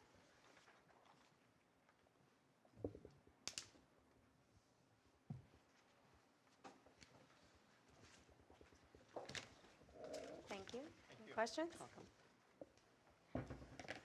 Just keep in mind, by the way, salaries are not included in her presentation, just so we know that. I mean, the budget that we use to support all of these various services is significantly higher. This is the amount of money that she actually manages. So, okay. Any questions? I appreciate the percentages because that's easier for me to see the pie and all that. So that was a good visual for me. Visual is good. Thank you so much, Dr. Lay. Thank You're you. welcome. Thank you. Before we move off of the budget, We do have different presentations coming up, so as Dr. Johnson mentioned, next week we have principals coming. We'll go over some of the buildings. And just a general information about the upcoming budget vote and election. The petitions for the Board of Ed election are now available through Jackie Wong's office, the district clerk. There are 2 of 5 seats will be contested this year, so candidates must declare their candidacy by April 20th by handing in a completed petition. And there's also 1 seat for the library available as well.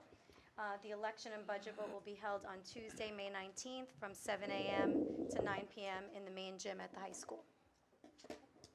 Thank you. Okay, so we'll move on to old business.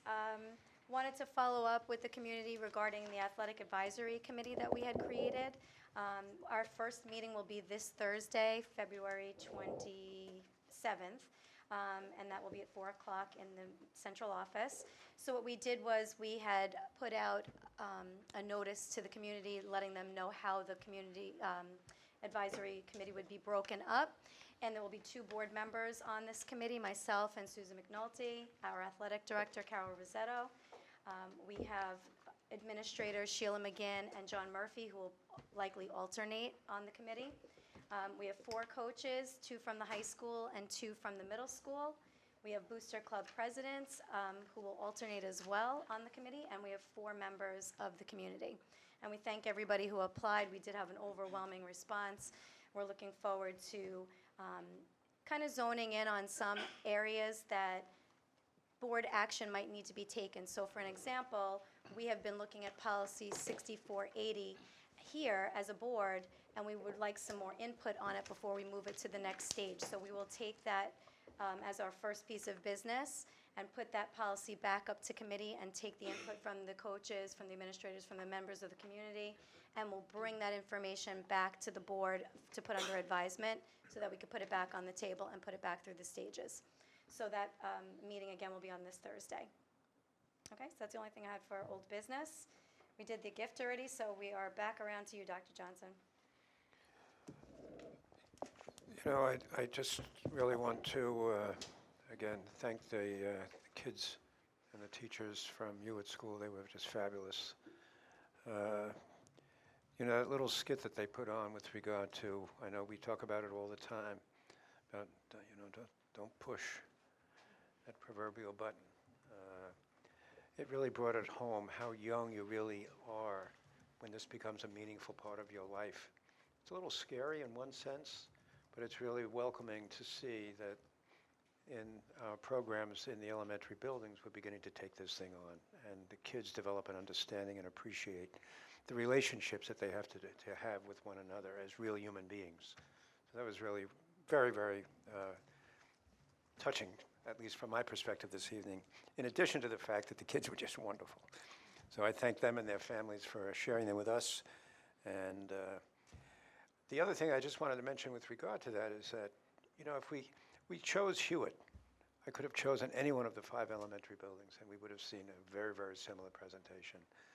So the opportunities provided and that the board provides for children through the SELA program is nothing short of extraordinary. So on that note, I would just like to thank you, and I really don't have anything, except I was just about run over by a whole group of girls tonight. Out there getting, the spirit in this building as we approach the conclusions of Red and Blue is just, holy smokes. I mean, it was just unbelievable to see and hear. I wasn't sure if you could hear it all the way down the hall here, but boy, when they entered the gym tonight, they did so with a tremendous explosion. Anyway, it was fun to watch. And at any rate, that's it for me. Thank you. Mr. O'Shea? I had my time on the mic, thank you. Ms. Dion? Okay. So we talked a lot tonight about connections. Noreen talked about connections with Chris, and the Hewitt kids. The Sailor teacher talked about the connections with the classroom teacher, and those kids were incredible. You're 100% right. Like they're delightful, and we love having them. And then I went to the jazz concert right before break, and you could see the connections not only from the teachers to their students, but then from the high school students to their middle school students when they played together. It was just an amazing thing. It goes through everything we do, so I just congratulate all of them. I was asked to remind everybody that there's a parent university here at the high school. I don't know if you had it on your list. It's okay, go ahead. But Go do it, and the step camp fair as well. You can do it. That's fine. You did it, go. Okay. You already did it. Parent University here on Thursday night. Yep. They're asking people to sign up early. If you go on rvcschools.org, there should be a sign up. And it's 7 o'clock on Thursday night, right? 7:30. 7:30 on Thursday night. I haven't, sorry. And then tonight is a big night. We did introduce Mr. Chang 3 weeks ago when he was here, but we didn't really get to talk. So we've been going to several PTA meetings over the past month, and we were able to sort of say, kind of talk personally a little bit about what our experience was. It's an exciting time. It's a little scary. For 34 years, we've been run by one vision and one man, and we're not ready to say goodbye yet, so we're not going to do that, but it is quite a time. We were all, it was an awesome experience going through this, and we all took everything that everyone said to heart. So I want to thank everybody, and John and I were at the high school, thanked everybody who participated in surveys and forums. I love this school district. I've been at these meetings for a long time. This meant an awful lot, and there was no way, we don't want anyone to think that we want to take what we have and throw it out. We have an incredible school district. We just want to keep growing it. I am so excited for the future, and I welcome Mr. Chang, and I look forward to the future. And I can't wait for everybody to come and meet him, and we all get to work together and see how it goes. And that is all I have to say right now. Okay. Thank you again to the UIT students and staff who are here tonight. It's always so fun to start our night, kind of just a reminder of where we are and where we're going. Thank you to the O'Shea Foundation, John and Mary, and the board. I think that connection piece is so critical, and having that addition and enriching the younger students and sending them such a positive message, I think is going to be so well received, and thank you for that. Welcome back, Mr. Chang. Thrilled to have you. And to echo Mrs. Dion's sentiment, just excited to get, really getting everyone to get to know you a little bit better and getting to really understand the forward thinker that you are, and really appreciate where we've been and where we're going. So thank you for being here. Dr. Leahy and Dr. Pelletieri, thank you as always for your presentations and for sharing everything that you do, a snapshot, really, an overview of everything that goes into this budget planning season. So thank you. Congrats to Dr. Eckelman. I think, Dr. Leahy, you brought up a really good point, and it's a symbol of this culture that we have here of ongoing learning and the pursuit of excellence for all, and that comes from the top for modeling that. So thank you. And congrats to the robotics teams, and good luck to the athletes. Do we know if the girls' basketball team won earlier? I don't know. It was up 1:30. Yeah. They did. Oh, sorry, girls. They made it We're fun. thinking of you anyway. And good luck to the boys and the other athletes that are still going. That's it. Thank you. I'm going to chime in. The boys are playing this Saturday Saturday. at Farmingdale. Yep. Thank you. Excuse me? Yeah. They've been on a... You should... Knock on wood. Don't jinx it. Kelly, you took everything. I crossed out Parent University. So ditto. But also, just really thanks to the students. It's so great to have them, and we always get to learn a new piece to watch them. And I think their message is very poignant to where all of our children are right now, and where we are as a society. So I think it was a great message, and I appreciate everything that they spoke about tonight.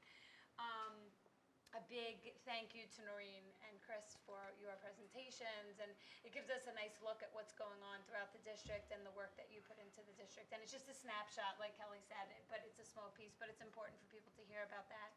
So thank you for that. Mr. Chang, thank you for being here tonight. We're very excited to have you.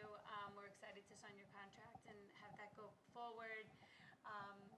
As Kelly said, we're really excited about where we are, and as Liz said, we feel we have a phenomenal district here, and we're excited to keep that moving and just to push forward to continue to be great. So we're really feeling positive about that, and we're excited. So thank you all for being here. Thank you for all of your support, and thanks. So yes, just to add to Parent University, the SEP Camp Fair is also at 6:45 here, and that's for Camps for All Abilities. Thank you to SEP for putting that on. You do that every year, do a great job. The Parent University, I know, has been a labor of love from our PTA. I've seen it in other districts. I think it's such a great thing. They looked at our mental health summit that we had, which was also very successful earlier in the year, and modeled it after that. So I think the district is really in for a treat. You have choices, lots of things that range different age groups. So we really do thank the PTA and SEP for everything that they're doing for us on Thursday night. Also, maybe one of the last plugs I can put in for the Ed Foundation Gala, which is on March 28th, and that's at the Cherry Valley Country Club. And as we've mentioned before, the sole honoree would be our very own Dr. J, who's going to be sick of us saying thank you, Dr. J. But he nevertheless deserves to be honored on March 28th. And that's, again, you can get your tickets through the Ed Foundation. They sent out a beautiful invitation recently, and I know that they have information on their website as well. So one thing that we haven't been able to kind of recap since it happened, we saw a wonderful presentation here by our Northwell folks, but since then have cut the ribbon on our new clinic, and I just really wanted to again and publicly thank Dr. Leahy. Talk about a labor of love. This was such an ongoing, real from her heart and soul, cares about the children of this district, which we all echo. I know so much. We had a really tough year last year in this district. We all know it. But it's not because of that. It's because of our commitment to mental health in our children. And kids are being modeled and learning from us. And it's so important that we set good examples. And I think that what we're affording them in this community is to show them that we're here for them and we support them. But I really, really want to say thank you to Dr. Leahy and all the people that had anything to do with that. We were so proud to sit there and watch that happen and be part of that ribbon cutting that day, us and the other districts. So thank you for that. And that's it for me. So now we will open the mic. You can join us at this mic, please, and just please say your name and your address. We're going to move the mic first, and then you can come in the middle. So please join us at the mic. Name and address, please. Thank you very much. Okay. I'm going to put this here so you guys can see it. Maybe the audience should see it. We'll turn it around. Hi. Ruth Ann McCormick, Rockville Center Coalition for Youth. The schools is one of our sectors. Northwell Health is one of our sectors, as is Catholic Health Systems, Adelphi, Malloy. Right now, we are in the midst of the governor attempting to pass marijuana in the budget. I have a report that we put out as of February 2020. I emailed it to some of you today. I have copies for anyone that's interested. Our report covers our concerns about legalization of non-medical marijuana in New York State. It also covers the costs versus the revenues. We came back from 10 days of training, myself and 2 other coalition members, one of which is from the Rockville Center Police Department. During that training, we received training for the grant that we received to address the opioid epidemic. They want us to educate our community and our medical practitioners and our medical facilities about non-opioid options. They chose us because of the data that comes out of Nassau County as far as our opioid overdoses and our non-fatal and fatal overdoses. So that really shows that they have faith that we can possibly turn the tide on this opioid epidemic. And we're asking our legislators, we're asking insurance companies to cover other options. Over here I have some poster boards of data from states that have been legal. Okay, so what happens is kids start wearing clothing with marijuana on it. Kids are here smoking marijuana. One of our youth at CADCA, the conference we came back from, they had youth from every state that's legalized, starting ages 10 through high school. One of the girls asked, what am I supposed to do when one of my friends' mothers and fathers are selling pot to us at their home after school? Who do I tell? And why would I tell? Because then I'd get in trouble. So now states that are legal are deciding, wow, we might have to adjust our social host laws to include marijuana. Do we want that in New York State? You know, we know parents serve alcohol. We've all seen it. The police have done their compliance checks at house parties. I get those kids, you know, they go to the court, they come to me. I do a program with them, evidence-based, called Teen Intervene. Now they're thinking in states that are legal, they might have to add marijuana as part of their social host law. This is even sadder. This is a group of moms from states that are legal, okay? These are just 6 stories. Youth that have died, they started using marijuana because it was normalized in their state. Died from suicide, you know?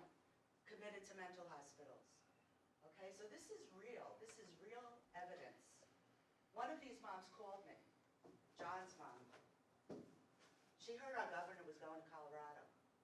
She said, I'm going to show up.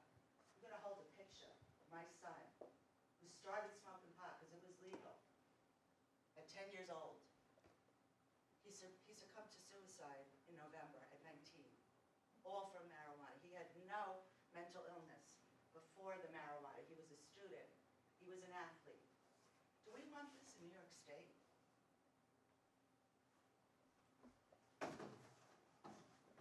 This is reality. Decriminalization, New York State passed that. We can make it better. That could be an option. The new law, medical marijuana, people with a card. It's not even it's a card, and it doesn't even have a picture on it. They will allow 3 home grows in their homes, okay? So this will be allowed. And Nassau County will not be exempt from it because it's medical. So we could have people in Rockville Center, every adult who has a medical marijuana card could have 3 home grows. And who's gonna comply? Who's gonna make sure that this is what's happening? So there's a lot to think about. People don't realize what's in the bill. I was at the Nassau County Legislature last night speaking. There were members of the PTA from the Uniondale School District. None of them even knew that this is happening, that the budget has this in it. They want me to come and speak to their PTA. The New York State PTA came out strongly this year and last year against this. The medical societies, the Asian American Affairs Society throughout the state came out against this. The Catholic Conference came out against this. Bishop Barris has recently received all this information and is very upset about this, so he's coming out against this. You know, we have other churches, we have other groups. People don't realize what's in it. So I'd be happy to send everyone what's in my package. We broke the law down. The bill is 400 pages. Who looks at it?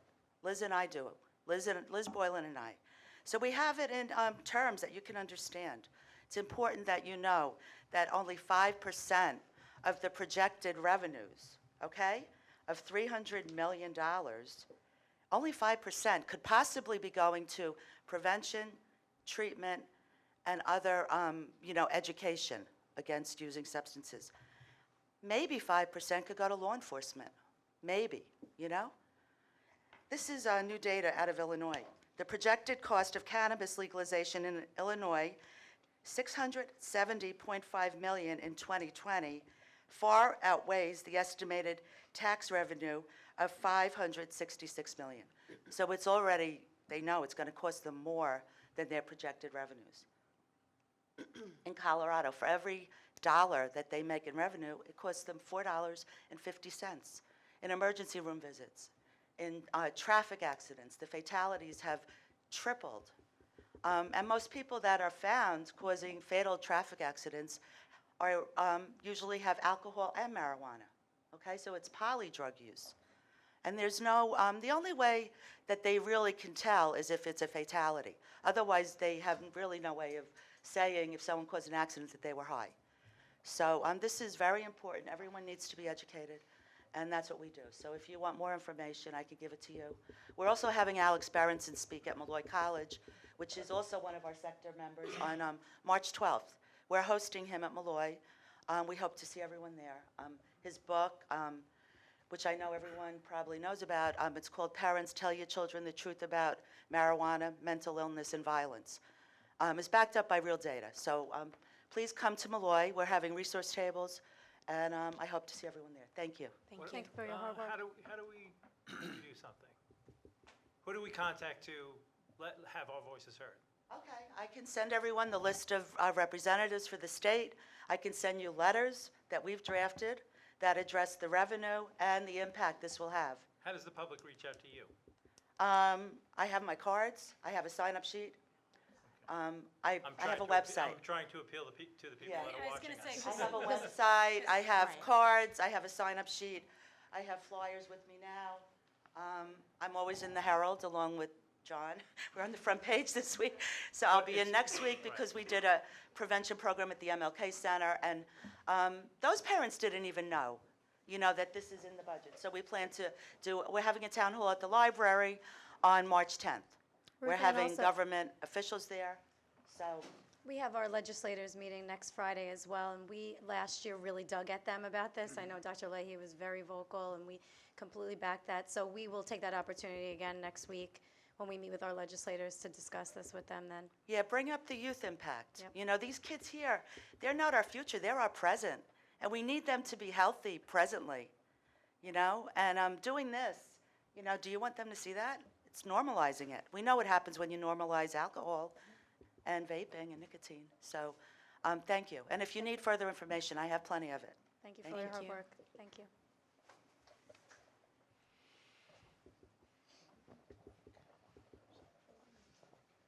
Anybody else?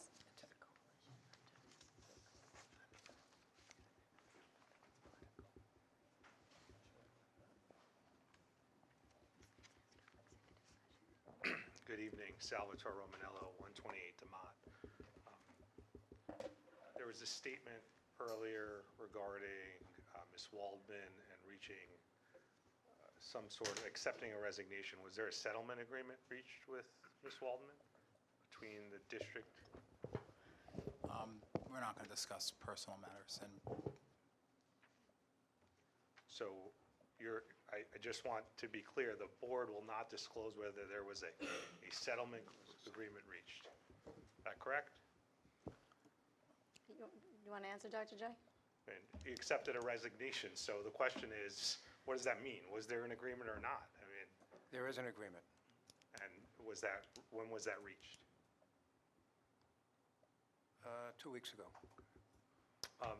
Thank you. There was, Ms. Hackett, you mentioned the advisory council for athletics.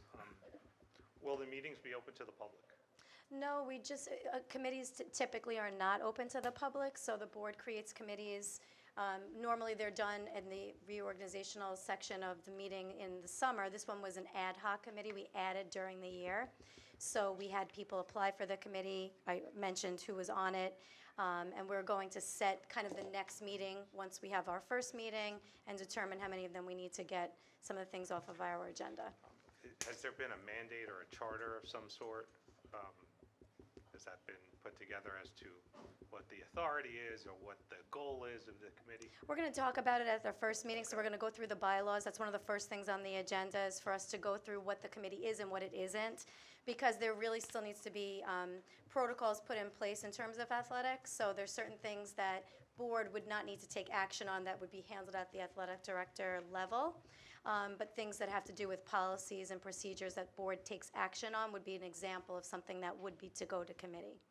Okay, thank you. That's very helpful. I just wanted to know where that was. I do have some prepared remarks, but I know it's late and I want to keep it brief.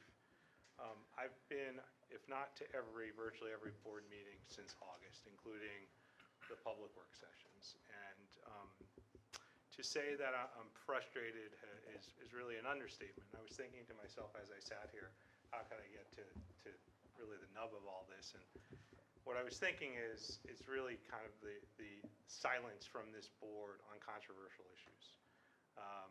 It's been a consistent hallmark throughout, and whether it's dealing with the issues at Watson, the hacking of our computer systems, impropriety within the girls' soccer program, I can tell you I have intimate knowledge of how this board handled the allegations of wrongdoing within the soccer program. I'm not going to go into any of that.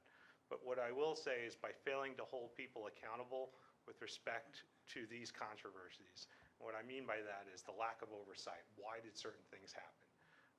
And the failure to disclose those things, I think the board just emboldens improper conduct.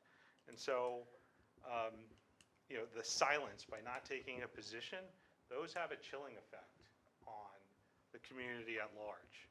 So when serious allegations are brought up, and the response is, we're going to have a lawyer now at every meeting, and a union representative is going to get up and make statements when they don't have all the facts, but the board does, and those statements are left hanging out there, it's really unfair to the public. And when you say you want people to come forward, they're not going to come forward, because they've seen exactly what happened. And it's the silence. The silence is really deafening. And I know the union representative was doing his job. He made some really fair points, and then some points where I don't think he had all the facts. But that's okay. He's doing his job.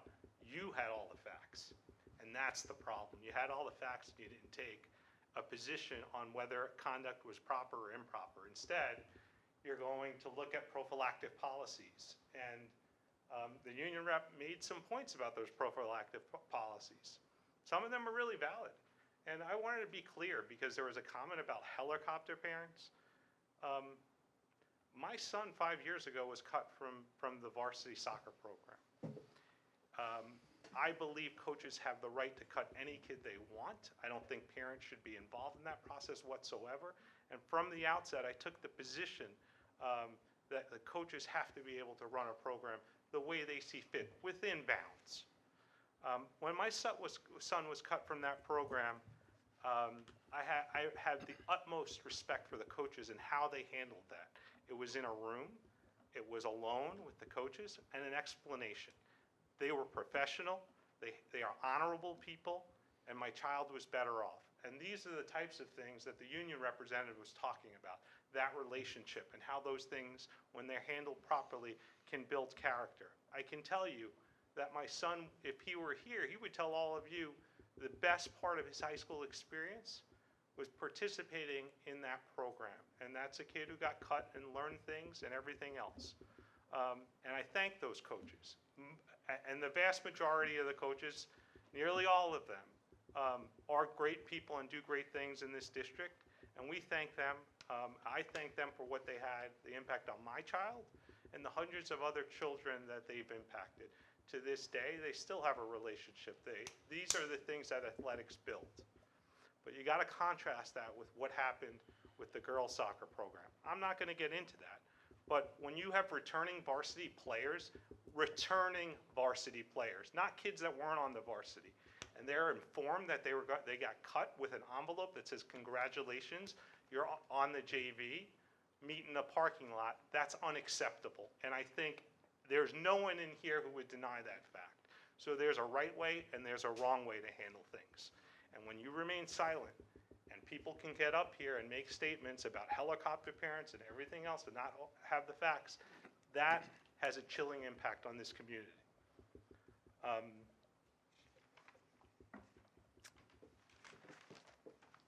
I understand there are board elections coming up. The majority of this board will be up for re-election in the next 14 months. You will be asked questions, and you'll need to answer those questions about silence on very controversial issues. We've heard very little on that. I know you're doing your best, but we deserve to have transparency and knowledge, particularly with respect to votes. When you vote on an issue, you should disclose. You don't have to get into, I know you have your private work sessions and everything else. You owe it to this community to acknowledge how each member of the board voted on a particular issue. And that's a very simple thing to do. There was a similar controversy in Manhasset. It was discussed behind closed doors, but that vote that came out in Manhasset, each board member had to state how they voted. That did not happen. I think we need to clear the air on that, because this is the third time now that you've mentioned it, and there's a very simple answer to that. There's no vote that has taken place outside of here that we have done, not done in public. So when you put through an 11-part appeal, and that needs to be discussed, and the board needs to come to consensus on all of those issues, that's not a roll call vote or something that was done behind closed doors. That's discussion, and that's coming to consensus on what we're going to do to make this go forward. So there's an accusation there that there was some sort of vote done in private that never happened. And I think that that's an unfair thing to put out there, because that's not the case. So I think we should just clear the air on that there was no vote taken behind closed doors. When I received the letter from the board saying they were going to take no action, there wasn't a vote on that decision that they were going to take no action? No, there was a discussion, and there is a very big difference between a vote and a discussion. Just so I understand, there was a discussion amongst the board, and the decision to take no action was not based on a vote. I just want that to be clear. No, there were 11 parts to that decision, and we had consensus on each of those. We had to come to consensus on each of the things that you actually asked for. So for us to run down, what did John say, what did Kelly say, that's not what it is. It's not a vote. The decision was not to upend the superintendent's determination. That was one piece of a very long length of thing that we had received from you. How did the board vote on that? We're entitled to know how the vote voted on that issue, not You understand that, the consensus that we came to, because it wasn't a vote. Clearly, it was a majority, but the determination was made that the superintendent's decision, which I respect, would not be challenged. Which was held. And that's the consensus that the board came to. But there is a difference between a consensus discussion and a vote. And I think that that's where there might be some just miscommunication, misunderstanding on your end. I don't understand how a board could possibly make a determination without having a vote. We were told by your council that a majority of the vote, your council, majority of the board determined not to upend the superintendent's decision. He stated that. We have it on the record. Of course, that was muted out, so we can't tell from the video. This is the type of thing where, look, I got a letter saying my appeal was denied, and that the superintendent's decision would remain. We respected the superintendent's decision. All we're asking is, how was that determination made, and what was the vote? Your council said a majority of the board, and we're not going to disclose it. He said this here. But that's what I'm saying. It's a discussion, though. So I think we're just using the different terms. Okay, it might be semantics. It is. In any event, the public will decide and make that decision, because there are elections coming up, and you will be asked to answer some of these questions. I can answer the silence right now. We don't have to wait for an election for that, because it's important. It's a point you're making, and we'll answer it now. There's some things that are very frustrating for the public because we cannot disclose. Legally, we are advised when we are able to disclose certain things. And I know it's frustrating, but when it comes to personnel decisions, students, there are just certain things we cannot comment on. We don't live in the same exact world as other lawyers and other corporations and other things. We do take our counsel and what they tell us to heart. And if they're telling us that this is something we cannot comment on, the silence can be very frustrating for all of us as well. Your counsel... Okay, excuse me. We're talking to the man at the mic. We're going to be respectful. If you would like to come up, I will answer your question too. Just to be clear, your counsel undertook the investigation that Dr. Johnson relied upon. That same law firm represented the board, correct? That same law firm represented the board on the appeal. The law firm represents the board.